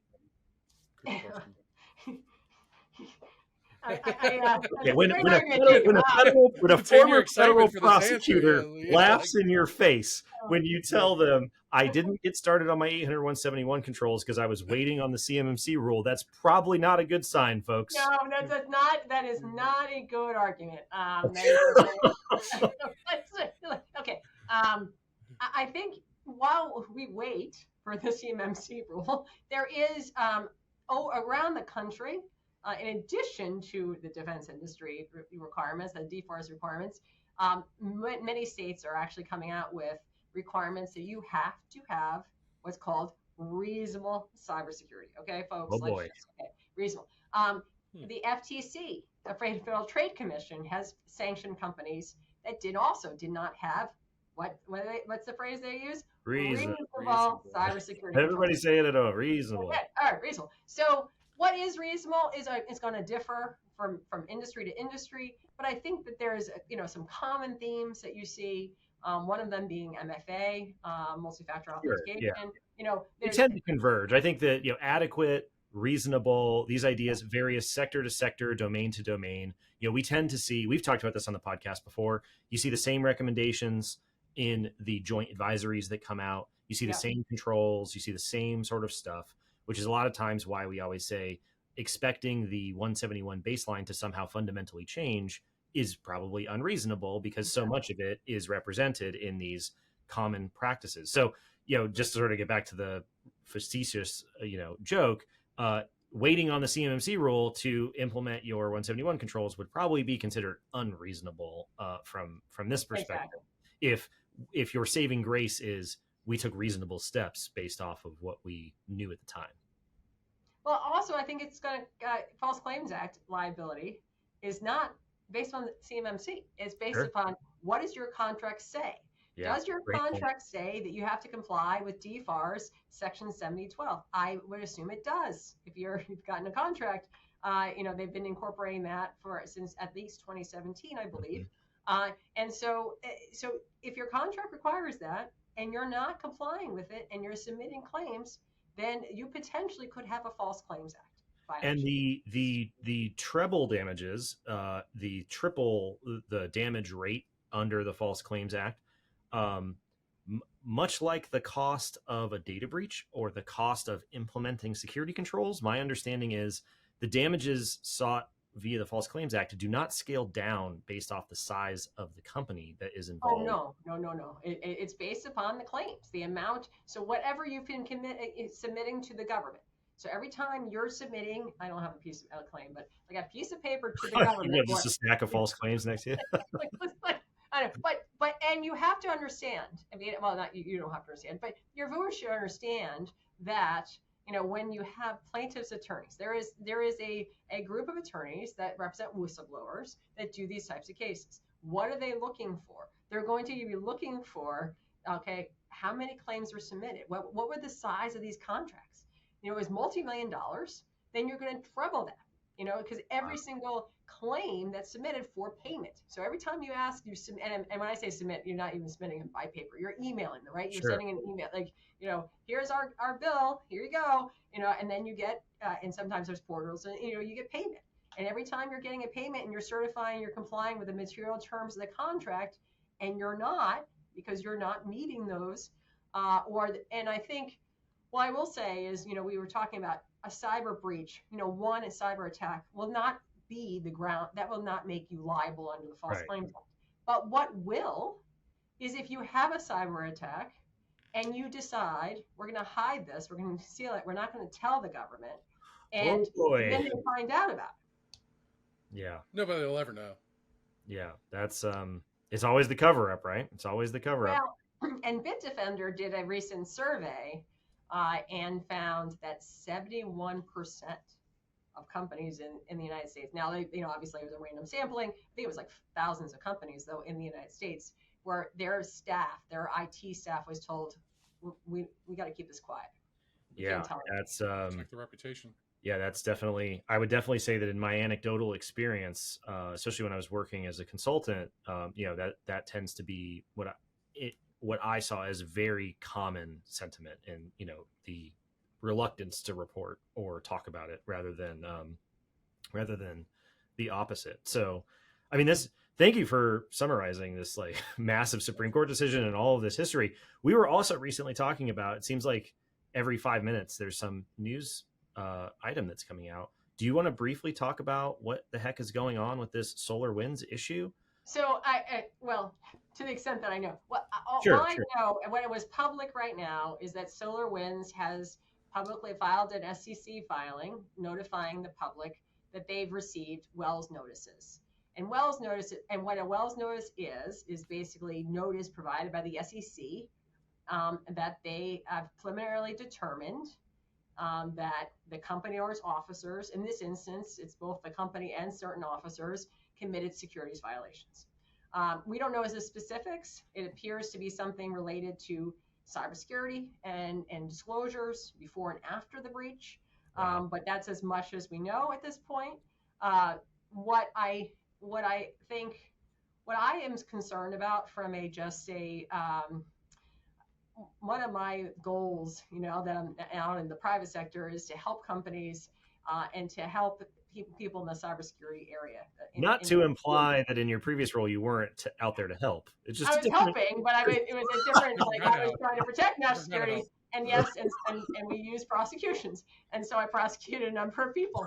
I did countless of hundreds and hundreds of investigations, but what I guess, and I did do outreach then too, but what my concern is that the government has been taking this whole of government approach to try to get companies to report, to share information, to work together, to partner with. That's all CISA talks about is public-private partnership. That's all the National Cyber Strategy talks about. That's all they talk about. Yeah, 100% collaboration.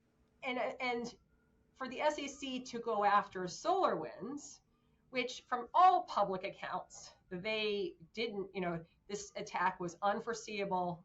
It was unprecedented. Russia was, orchestrated by the Russian government. And it was identified by FireEye, and not the government, not the U.S. government. And also that when FireEye did identify it, there was this emergency disclosure by CISA. Seemingly very transparent. Exactly. And saying, and it impacted thousands. I remember people on InfoSec Twitter and LinkedIn takes and articles commending SolarWinds for their transparency during that process. And Tim Brown, the CISO, has been unlike other cases we've seen. He's come out and basically has done a lot of speaking, I've seen a lot of interviews about how important it is to partner with the government, how helpful they were, and the importance of this partnership, and giving tips. Basically, yes, after action report, essentially. This is what we could have done better. Everybody, but again, there's no cyber attack where everything goes well, right? If there's been there's something that you're like, oh, this is how they got in. All right, so next time we have to fix this. The government itself has had hacks, right? Sure. And so just to presume that anyone's perfect in this arena is number one. That's just a mistake, a huge mistake on that. But what my concern is by SEC taking action against what I think, a lot of CISOs will say, oh my God, if Tim Brown is getting, charged, which we don't know yet, we have to wait to see what happens. Mm-hmm. How can I protect myself? Because again, and they had a hack that no one even could imagine. Yeah, they did. They had to dance with the boogeyman face to face, and it was, horrific in terms of how widespread and impactful it was. The classified details will probably never be released in terms of just how bad it was within the government, the intelligence community, and so on. The government, you would think, would be giving them a medal for finding it, telling them about it, working with them. It's like I said, we get to see the details, I assume, of Yes. what SEC is going after here. But there has been, so this reminds me, there was a law firm that was actually was a subject of the Microsoft Exchange hack. And the SEC wanted them to turn over the names of their clients whose information was obtained illegally, through the hack. And the law firm said, no, we're not going to do that. And the SEC is basically engaging in litigation to require them to turn over the names of their clients. Wow. And so we've seen, that the victims of a cyber attack have been really aggressively investigated, and sometimes sanctioned for conduct. The beatings will continue until collaboration improves. So. And what you wonder is the SEC are these actions something that, like, are they thinking about what impact it could have on the CISA's, and the FBI's overtures to the private sector and DOJ's? And is Jen Easterly and the National Cyber Director calling up SEC, being like, "Can you guys chill out for a minute?" Well, I mean, the other thing is that they're asking for these rules, these proposed cybersecurity rules. And what their rules require is within 4 days of discovery, that you have like a material cybersecurity incident, that you make a public disclosure. Whoa. And even Rapid7, which I think is very knowledgeable in this area, has come out and said that's a really bad idea. Because, and those are my words, I'm paraphrasing their comments, but essentially, there's no exceptions in that 4-day requirement for national security reasons, for a law enforcement investigation, to make sure that you've remediated, that you fixed the vulnerability before you're disclosing it publicly, so that if you disclose this vulnerability that's not fixed publicly, right, you can have other people, hackers going into your network and making it worse. There could be copycat, attacks on your competitors, or that if you have that vulnerability, what other companies have that vulnerability? So I think there's got to be a lot more coordination on some of these issues, and I do think that we'll wait to see. But one of the rationale I read recently, and actually today's some remarks that I read today from the SEC, is that one of the reasons that they're looking at these cyber incidents and looking at companies when they have cyber attacks is to protect people's PII, personally identifiable information. But that's not the mission of the SEC. Yeah. The SEC their mission is to protect investors, to invest the market, the stock market. And so the rules and laws designed to protect individuals like you and me when we have our information compromised is the data breach laws. The every state, all 50 states, have a different set of data breach laws. Should we have a federal law? Yes, but we don't. So because Congress has not gotten their act together to enact a federal data privacy law.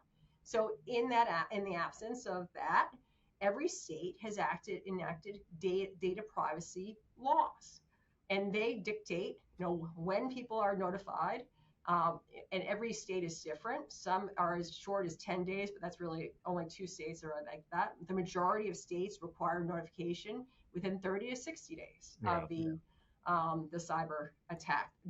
Basically that the company learns of it and identifies that this specific person's information was accessed by an unauthorized person. Yeah, it seems like it seems like the patchwork, the privacy landscape, the security landscape, the regulatory landscape, as it converges on itself, seems like the patchwork will get more patchy before it gets less patchy. When you look forward with false claims acts that are in the queue and what's going on with these announcements, we talked about Commerce, we talked about SEC, FTC, talked about DOJ, DOD. As you see this, I mean, what would you predict the world looks like through this lens in 12, 18, 24 months? Is it more announcements, Is it more settlements? Is it what do you think? So I have to say I'm apprehensive of AI.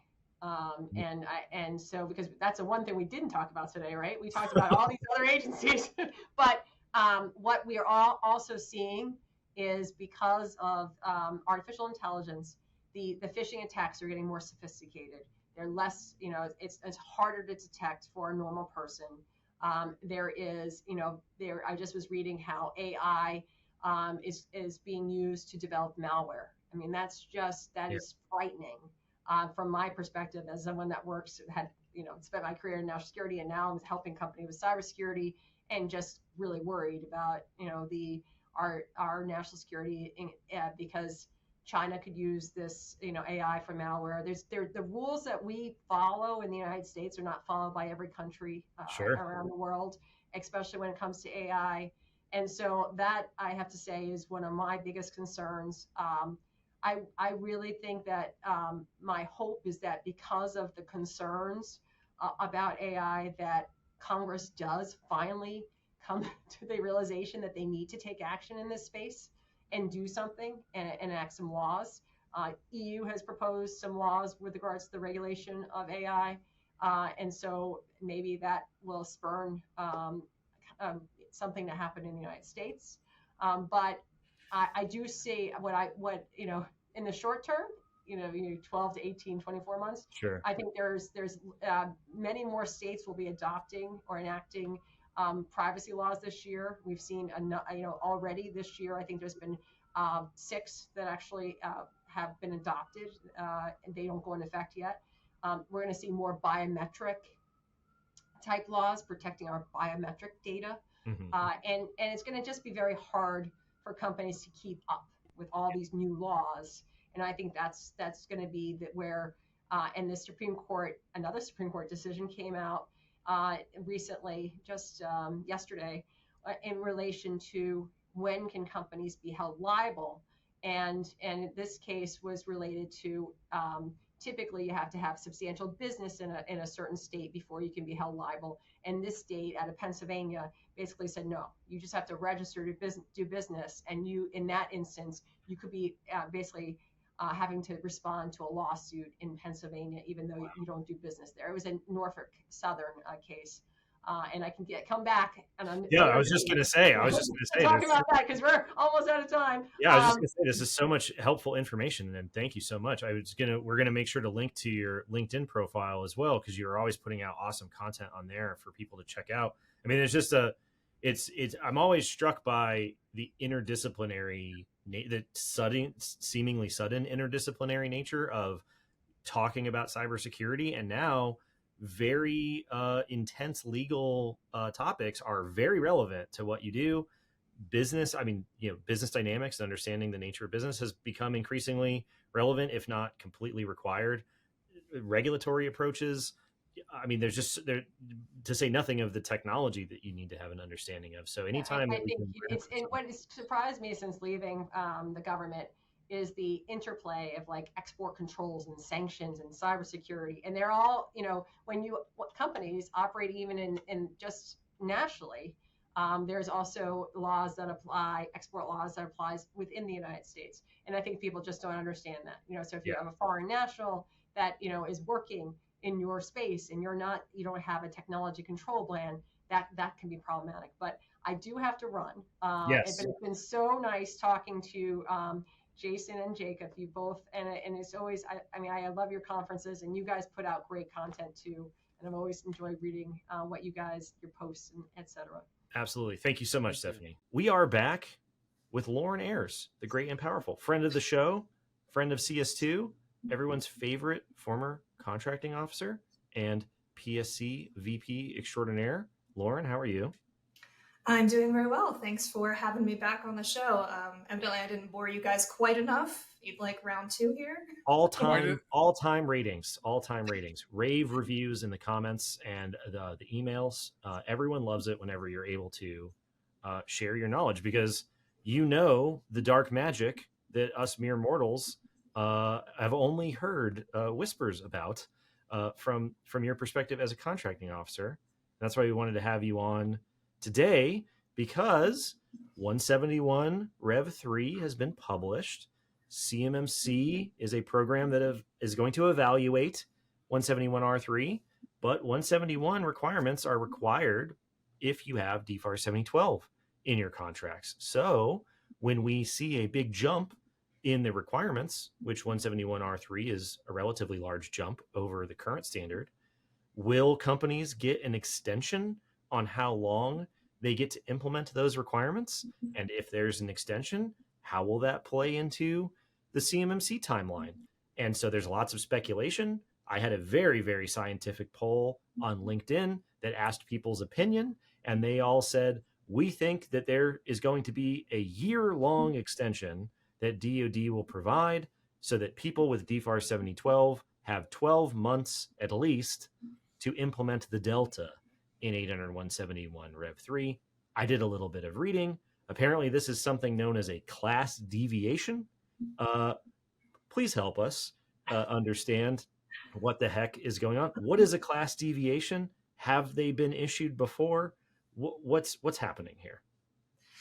Absolutely. So as you know, I was trained in the DoD, so I am going to share some slides because if it was not on a PowerPoint, then it didn't happen, as we all know. She brought slides. My excitement level just went through the roof. Oh yeah. Strap in, everybody. Yeah. All right. So as per usual, where we start in our Russian nesting doll of flowing down through, what are we talking about? So I normally go, as we talked about last time, to acquisition.gov. So when you talk about what is a class deviation, it really is, as you can see in the red box here, it's the authority to deviate from an established policy or procedure or provision. That's essentially you're doing something that's inconsistent with the FAR. So it requires approval at certain levels to do something different than the FAR normally authorizes. So we're talking DFARS, we'll get there in a minute. So this is just the very basic definition of what a deviation from the FAR is. This next level down, I had to do different screenshots, kind of goes through a little bit more of the definition of the deviation. But really the one I wanted to kind of pull you through here is, E is the authorization of lesser or greater limitations of the use of any provision, clause, policy, or procedure. So that's kind of what we're talking about here. In FAR 1.402, what I wanted to point out here is it essentially says FAR deviations are one of those things that happen, but they are a lengthy process or can be a lengthy process depending upon the ask. But FAR is essentially saying just because it may be difficult doesn't mean you shouldn't do it. So kind of keep that in the back of our minds as we step through the rest of this discussion. So there's actually two different versions of a deviation. There's something called an individual deviation, which frankly is what most contracting officers likely deal with, because these are ones that really only apply to a particular procurement or situation and can be authorized at the agency level or lower. Those are the ones that most of the time I dealt with when I was a contracting officer. When I was putting together RFPs or contracts, we would have a deviations package, and it would go through each clause or term that we were looking to deviate from and who had to approve it, whether it was our local activity or the Pentagon or higher. So those are not what we're talking about here today. What we're talking about is a class deviation.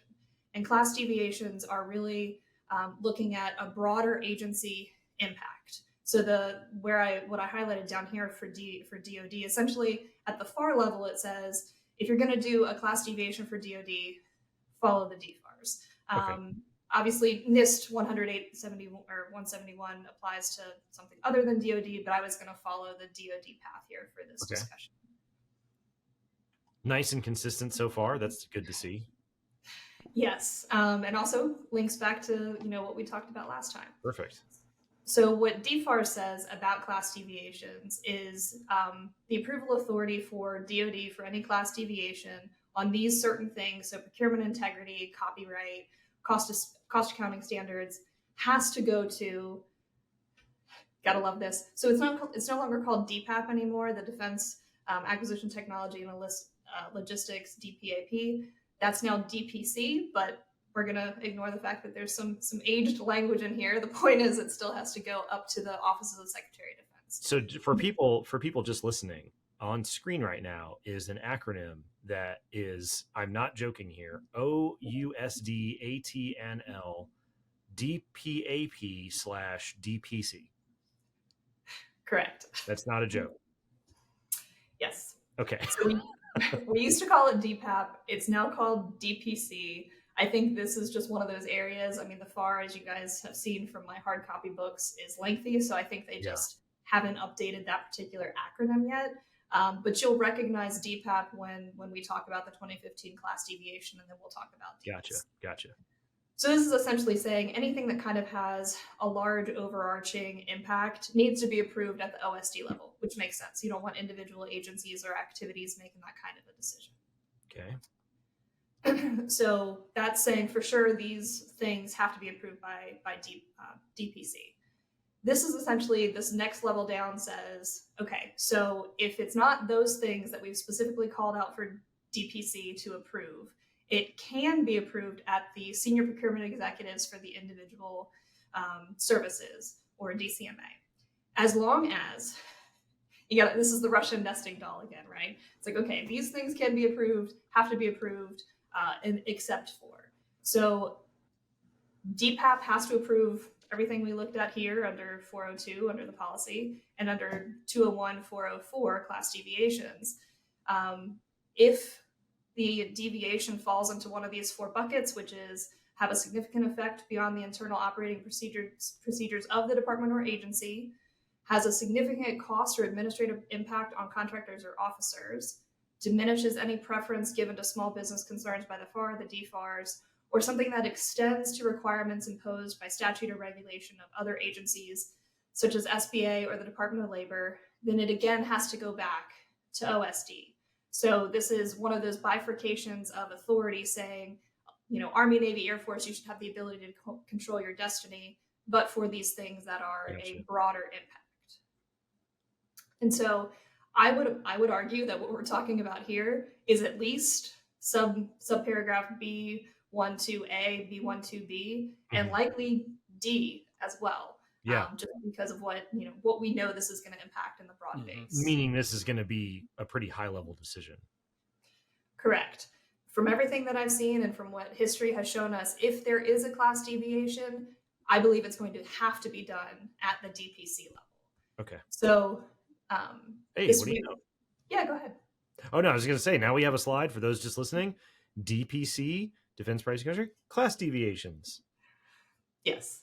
So I went to DPC when we did our last webinar as well. And essentially there's a place, and for those that are looking at the screen, there's the website address, and we'll have links as well. So this page is updated for all the current class deviations that Defense Pricing and Contracting has authorized for use across the DoD.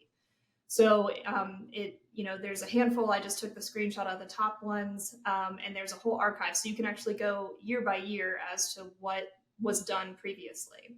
And as this is called out in the red box, right, this is allowing the organizations to deviate from the FAR or DFARS. So there's several in effect right now. The one that I think we're going to try to narrow in on is kind of what happened the last time.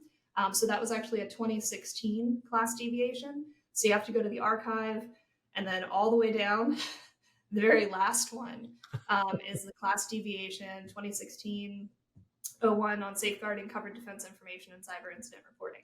So this was effective. They signed out this class deviation in October of 2015. And if for those that are able to see the screen, there's also a call out box that essentially 2.5 months later, the class deviation was superseded by a DFARS interim rule. The 2013 D018. Yeah. So, which we'll link to the now ancient history of CMMC video that will show you all of the rules in the timeline if anybody's interested for that. Yes, and you and Jason know this a lot better than I do. But what I wanted to pull out here is to kind of show what does a class deviation look like when it's issued. So this is literally a screenshot. I tried to get it on one page, so it looks a little bit weird. But this was signed by Ms. Claire Grady, who at the time in October of 2015 was the director of what was called Defense Procurement and Acquisition Policy, or DPAP, what is now called DPC. And essentially it calls out that deviation to give offerors 9 months from contract award to comply with the security requirements. And this is kind of where it says, if you have to notify the contracting officer if you're not going to be able to So that's really what the deviation said. The next couple of slides, I actually pulled out what the deviation looks like, again, to kind of show people, we talked about it the last time, when there's a date, a month, and a year, that's the effectivity of when that clause or provision was updated. Mm-hmm. So when it's a deviation, it will actually say, because the title 252.204.7008 existed before, and then as prescribed in 204.7304, you were to use the provision, this deviation. So again, as we talked about before, provision is only in the RFP. It doesn't end up in the contract because, as you said, Jacob, 7012 is kind of what follows through the execution of the contract. This is just saying, what do you have to certify to with your proposal that you will be compliant with the requirements of the contract? Gotcha. Yeah, the provisions are like, hey, just a heads up, these clauses are coming in the contract. Then you get the contract, and then the clauses are in there. So 7008 says 7012 is going to be in your contract. That's cool, right? And then the contract shows up with 7012, and they said, we're cool, right? And then we go on and do our business from there. Exactly. And that's why we have some that are provisions that are only in section L or M of the RFP, and L and M drops off of the contract when it's awarded. And then there's some that follow through. 7008 is invoking 7012, which will remain and stay with the contract as it goes. And so this deviation, literally, if you were awarded a contract or a modification in that kind of 2.5 month period between October of 2015 and December of 2015, you would have had something that looks like this, because this would have been the deviation that gave the contractor that extra 9 months to work with the contracting officer and DoD CIO. So this is, I had to break up the provision into 2 slides, but this essentially says you'll be working with the contracting officer, but at the end of the day, DoD CIO is who's going to approve or disapprove your request to deviate from 800.171 prior to contract award. Yeah, this was always a point that I made for people whenever we saw the shift from CMMC 1.0 to CMMC 2.0. People were expecting sort of big changes because the CMMC program was being housed under DoD CIO. And I would always try to remind people that you have always answered to DoD CIO because your request to vary from the requirements goes to and is adjudicated by the CIO's office. So CMMC going to the CIO's office probably won't result in anything different than you would have seen in the past. But most people hadn't participated in that process, so they weren't always aware. It's a smaller world, I think, than people imagine whenever you sort of brush up against all these clauses and provisions and deviations. Although it is complicated, it's not all that complex, if that makes sense. So, absolutely, Lauren, in the portion that you've highlighted, it says, authorized representative of the DoD CIO will disapprove offer requests to deviate from NIST 800.171 requirements in writing prior to contract award. Any approved deviation from 800.171, right? So my question is that when Rev 3 goes final, that is the requirements of NIST 800.171, right? So why would a deviation be required? Yeah, so the deviation would be required if you can't comply with Rev 3. Right. So This is the deviation from 2015 that gave that automatic 9 months. Right. Thank you, Jason, for that. You essentially led me kind of right into I promise I haven't seen these slides yet. No, you're just that good. I'll go back to the other one, but this is kind of, the thrust of it is this is the current 252.204.7008 that is effective as of October 2016. So again, we talked about the last time I was on, just because the change number says June 2023, an effective date of June 2023 in the top left corner, when you're looking at a clause or a provision, you still have to look at the effectivity of that particular term. So this is what came out of the rulemaking. So they had the interim, they issued the interim rule in August, and then they had the class deviation that said, okay, you get 9 months. And then the interim rule went final in December of 2015. And then final effective action, and Jacob and Jason, you all know this better than I do, but tracing the dates that we're seeing in these just couple of things that I've highlighted, you can see the path that this one particular provision has taken. And the final effectivity of October 2016 from that DFARS case is what you see here in what's in effect today. And this kind of goes to your question, Jason. the first kind of red box that I've highlighted that talks about when you, so again, this is a provision. You have to sign that you will be in compliance with these particular requirements at the time of proposal in order to be eligible for award. So this is saying, as a contractor, as an industry participant, I will be compliant with the NIST that is in effect at the time of the solicitation. And it says, not later than December 31, 2017, which I think was that 1 year maybe timeline. Yeah. Jacob, when you did your your very scientific poll, that might be where people were pulling the year from. Well, and I think just intuitively people go, oh, this might take about a year. But even if that's probably true, like you said, the trap that we find ourselves in is that people have language in their contract and in the provision that they agreed to and are agreeing to between now and the time that Rev 3 is published that says it doesn't say you will comply with Rev 2. It says you will comply with the version that exists at the time of your solicitation. So once it goes final, then all of a sudden it switches over to Rev 3. Now, people that we know and respect in the ecosystem, like Bob Metzger, have said clearly there needs to be some sort of an extension, otherwise known as a class deviation, that would allow time for you to implement the delta, which I don't disagree with, because, like I said, if you're going to expand the standard by like 30%, then there should be but that begs the question: will it be a year? Will it be 9 months? Will it be 6 months? Because for a lot of companies, they're going to be staring at Rev 3 starting from 0, and it will take them much longer than whatever the class deviation would happen to be, because I doubt that the DoD is going to issue a class deviation for 24 months, right? Like they're not going to issue a 3-year long class deviation. So, in my mind, whenever you look at the timeline of what's happening here, we're supposed to have 800-171 and 800-171A published together by Q1 of 2024 at the latest, at which point, if DPC issued a 12-month class deviation, that would take us to Q1 of 2025.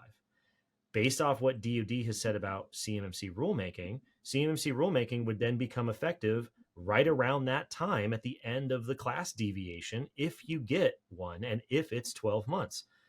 But if you haven't started on your requirements yet, that 12 months is not enough time for you to get ready for your assessment when CMMC kicks off at the expiration of the class deviation, if there even is one.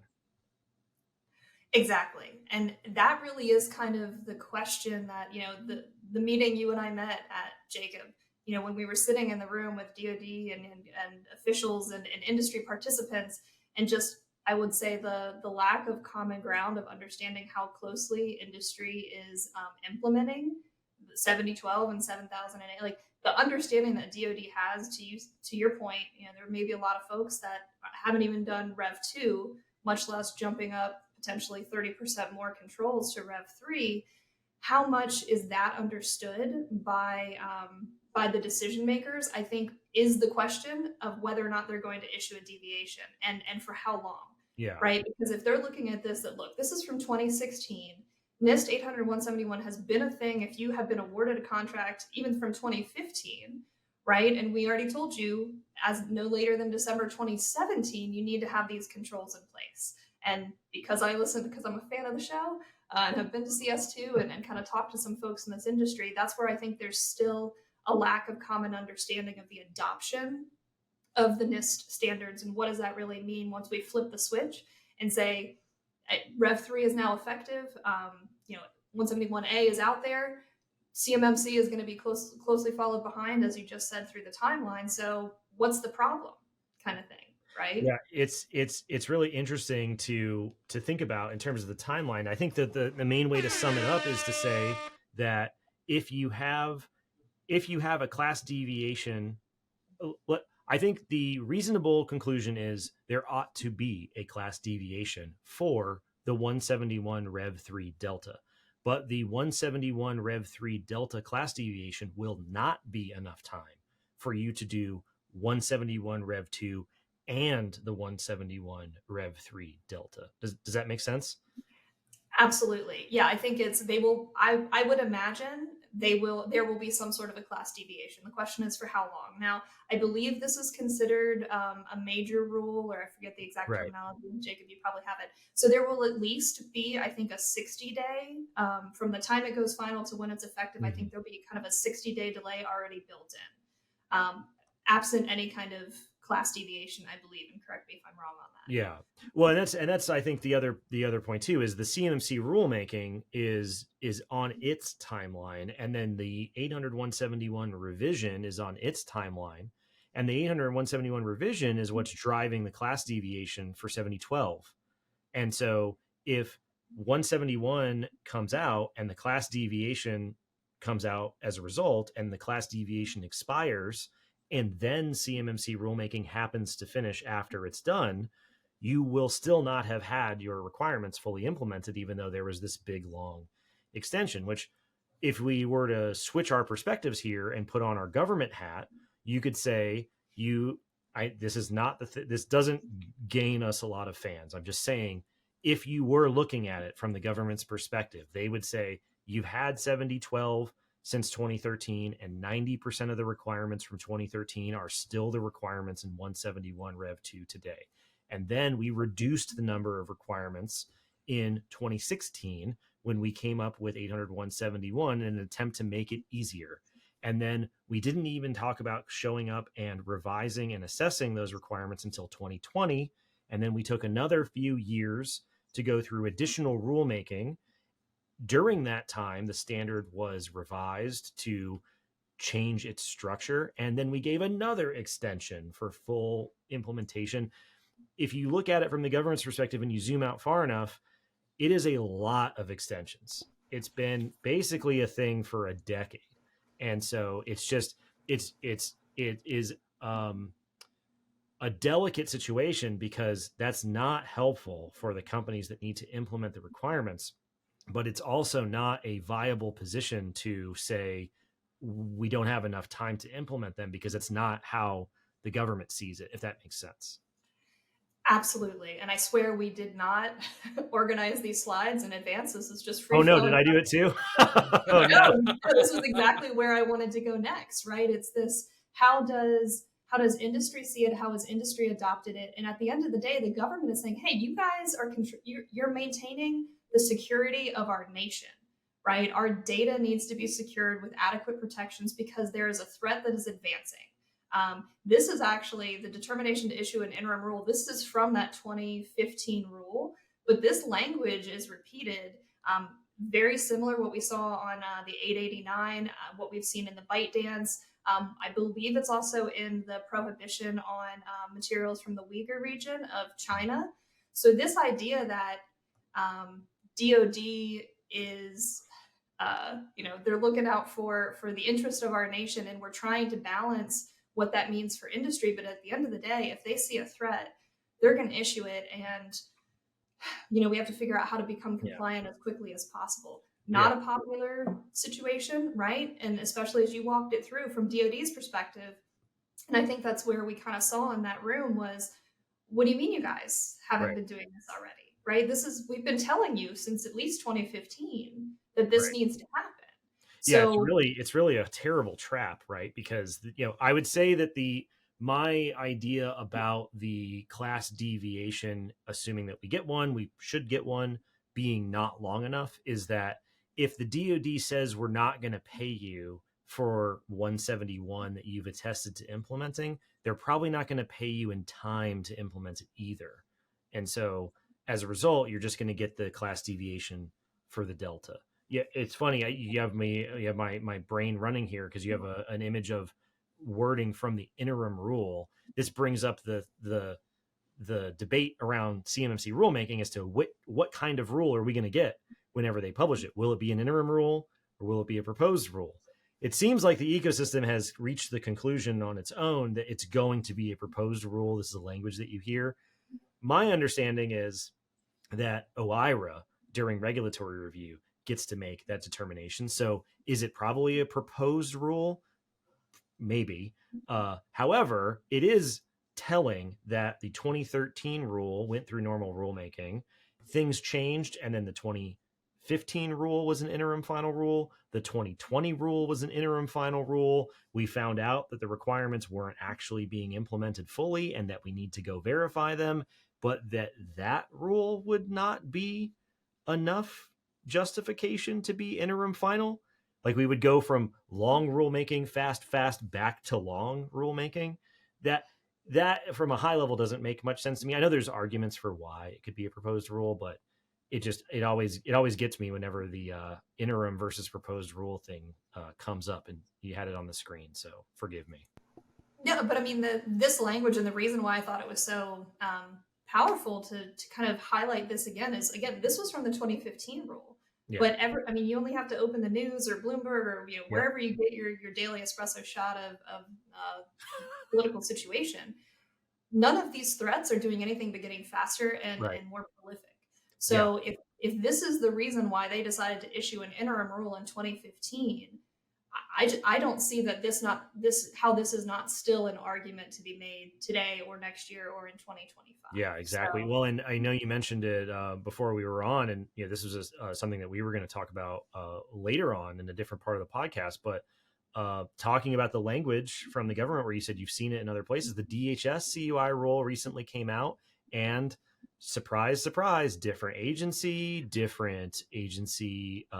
appointees, different agency employees, different contractors, different data types, same rhetoric in their rule about pressing national security concerns, the importance of cybersecurity, the fact that it is just a terrible reality that minimum requirements don't scale very well for small organizations, and that's just the breaks, apparently, in their view. So these are not things unique to what DoD has said. These are very common talking points in this is the other thing too. People maybe don't understand. What is published in the Federal Register is in black and white from a federal agency. I mean, it is the black and white rationale for why a clause or provision says what it says. It is much more informative, in my opinion, than just reading the clause or the provision by itself, because you don't actually have any of the background information for why it walks and talks the way that it does. Absolutely. And kind of, I know this isn't necessarily the topic we intended to talk about, yeah. But walking a little bit of that thread from what you said about if the government isn't going to pay you to become 800-171 Rev 2 compliant in 2024, because you should have already been doing it. There was something in that DHS CUI rule that struck me, because I went through I think it was 38 pages of responses to industry comment, most of which were, we don't agree because. And one of them talked about the cost of implementing, and essentially DHS's response, and I'm paraphrasing, was along the lines of, we get it, it's important enough, we'll deal with the cost later, kind of thing. And I get that's kind of the sense, and as a contracting officer, that makes me very nervous, right? Because when this kind of came about, I was an executing contracting officer. I only, by and large, we were told do bilateral agreements to get 7012 in there, because we had to. The threat was there. We needed it to be implemented. There was only one company that refused to do it bilaterally, meaning they said, nope, it's too much of a risk. I don't know what it's going to cost. I do not agree to bilaterally sign this modification to put it into our contract. So I had to unilaterally put it in. It's called a UCO, a unilateral change order. My SES, she said it was only one of two she'd ever done in her entire career. Wow. Right? That's that's Lauren Ayers turning around and saying, okay, well, now this is happening. Yeah, because they, I think maybe for whatever reason, they either understood more or less about what was going on. But the fact that it was so important to national security that they essentially directed me to unilaterally put that term in the contract, and essentially be damned the consequences, right? We'll figure out what it costs later. And I feel like that type of sentiment of, the CUI rule, CMMC, what we're seeing happen from all the different cyber threats, that almost feels like, especially having read through those DHS CUI comments, it's, we'll figure out, we'll work with industry to manage the cost, but we have to do this to protect national security. So damn torpedoes. Yeah, they were already talking. I don't know. We're also watching very closely the NDAA amendments, and there was one that talked about some other warheads. Anyway, so that's a Sorry. sidebar. Sorry. I know we're in NDAA season, so I didn't mean to bring up anything that We are going on. There's like 52 of them. I need to read through all the different amendments, but this sense of the threat is advancing, the threat is not getting any it's not going away. And as you just said, Jacob, you walk through in DoD's mind, we've already been talking about this for nearly a decade. What do you mean you're not ready for this? Yeah. Right? Yeah, and that's, it's like I said, I mean, that is a valid argument, right? It is a true thing to say that you can point to the timeline and say here, here, and here, and it just feels hollow at the end, though, because even though it's correct, it isn't actually very helpful, right? And so, I mean, the thing that it really did a couple years ago, at least, was when CMMC just sort of showed up out of nowhere. It was basically a timeline that shows, well, it didn't really show up out of nowhere. And so now that everybody knows it didn't show up out of nowhere, now what? You know what I mean? And that is actually a harder question to wrestle with than saying, is this actually new or not? Now that we know that it wasn't new, and it certainly isn't new now. Now what are we going to do? And like you said, when you read the DHS rule, when you read the old rules, when you hear comments and statements from DOD and other agency officials in events and podcasts and things like that, the rhetoric all sounds the same. It all sounds the same. And that's just, it's just one of those things where it's like, don't expect, the way that I would look at it is if business is about taking risks, right? And so if you're going to bet that they're going to change their mind or not, then feel free to take the bet, but just take in all of the information about what they're saying, and then think about how likely are they to change their mind? What has happened in the threat landscape? What has happened in the implementation rates and findings of DIBCAC and other industry reports for 171 in the DIB that would lead you to believe that the agency officials who have been mandated by Congress to fix this problem would feel like they could reduce the standard, give you extensions, somehow make it less strenuous than it is now. And then when I think about it that way, it seems inevitable to me that they will continue on this path. What's up, Jason? Nothing. I'm just absolutely soaking in everything that's being said here. I think I'm more fascinated by the fact that Lauren said that in the DHS CUI rule, that there was an instance of something that a senior person that she used to work for only came across for the second time in their career, and they're talking about making it a regular thing for their entire contractor base.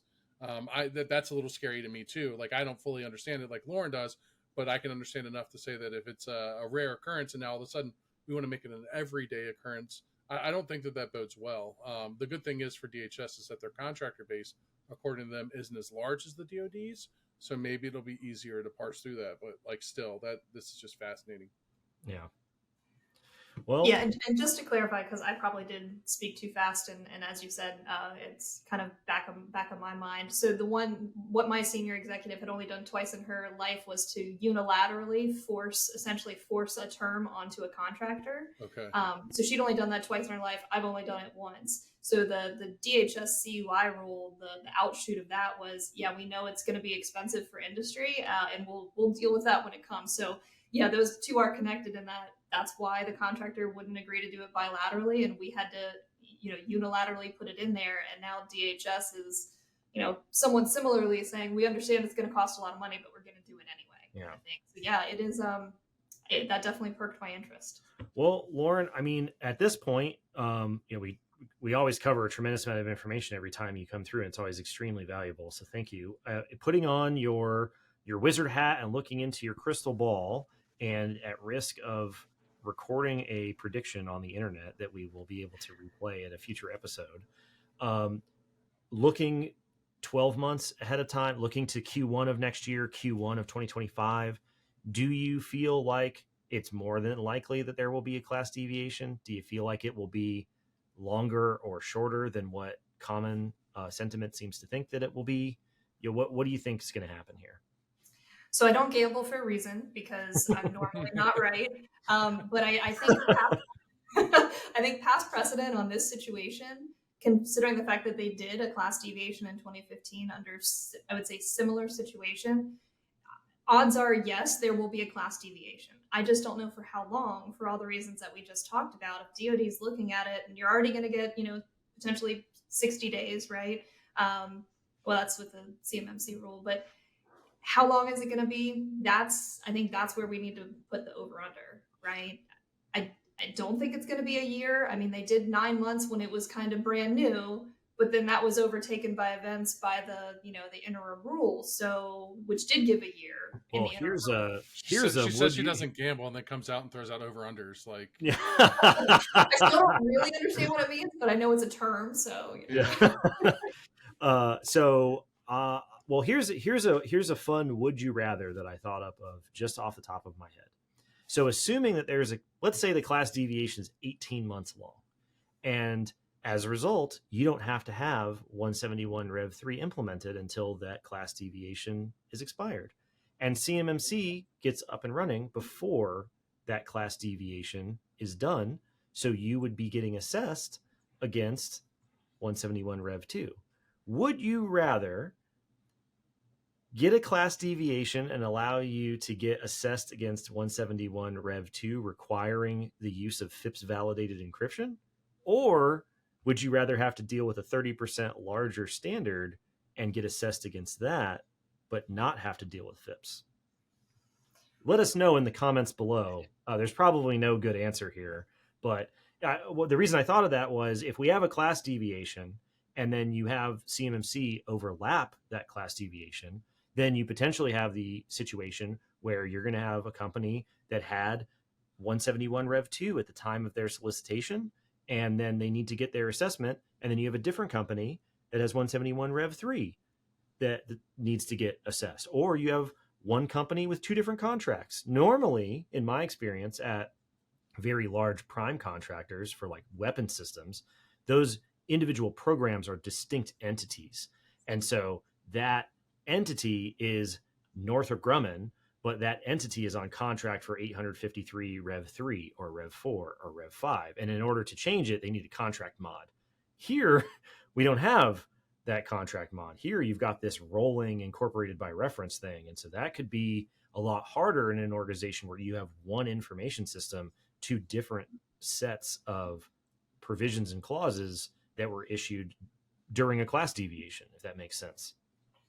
It does. And one program might have been compliant with Rev 2, right? And then let's say it's a brand new start and they have to start at Rev 3. Then in order for them to be compliant by Rev 3, you really have to pull the whole system forward. You rip out all your FIPS validated crypto and you fail your Rev 2 assessment, even though you're compliant with Rev 3, right? Yeah, I mean, it's a thorny issue. Any side you take on it, from the government side, they see the threat advancing. They know that we need to control this data because it's being targeted, right? And from industry's perspective, there still is that lack of an understanding of the cost of implementation, the cost of maintenance, the assessments, just what it takes to actually do what DoD is asking you to do. That to me is kind of the kernel. We need to figure out how to get that into decision makers' minds such that they can be like, okay, maybe a 6-month deviation isn't long enough, right? I now understand enough that maybe it is 12 months because you have, you're going to at least be at this. So I think it's really just that connecting the two parties to better understand what the impact is. And that's where industry associations like mine, we try to do that, right? Yeah. PSC does a great job. We love all the stuff that you guys put out and everything that you guys advocate for, which we'll link to everything like usual. Make sure you follow Lauren on LinkedIn. Lauren, there's always something crazy going on where we need your expertise to learn from your knowledge and experience. So we're thankful for how gracious you are with your time. And I'm sure there's going to be something crazy coming up soon where we're going to need to figure out what's going on, and you'll be the only one that can get us out of it. So thanks so much. Like I said, I'm a fan of the show. I'm always happy to help wherever I can. So you know my number and reach out anytime. There you go. Thanks, Lauren. Thanks. Thanks, Lauren.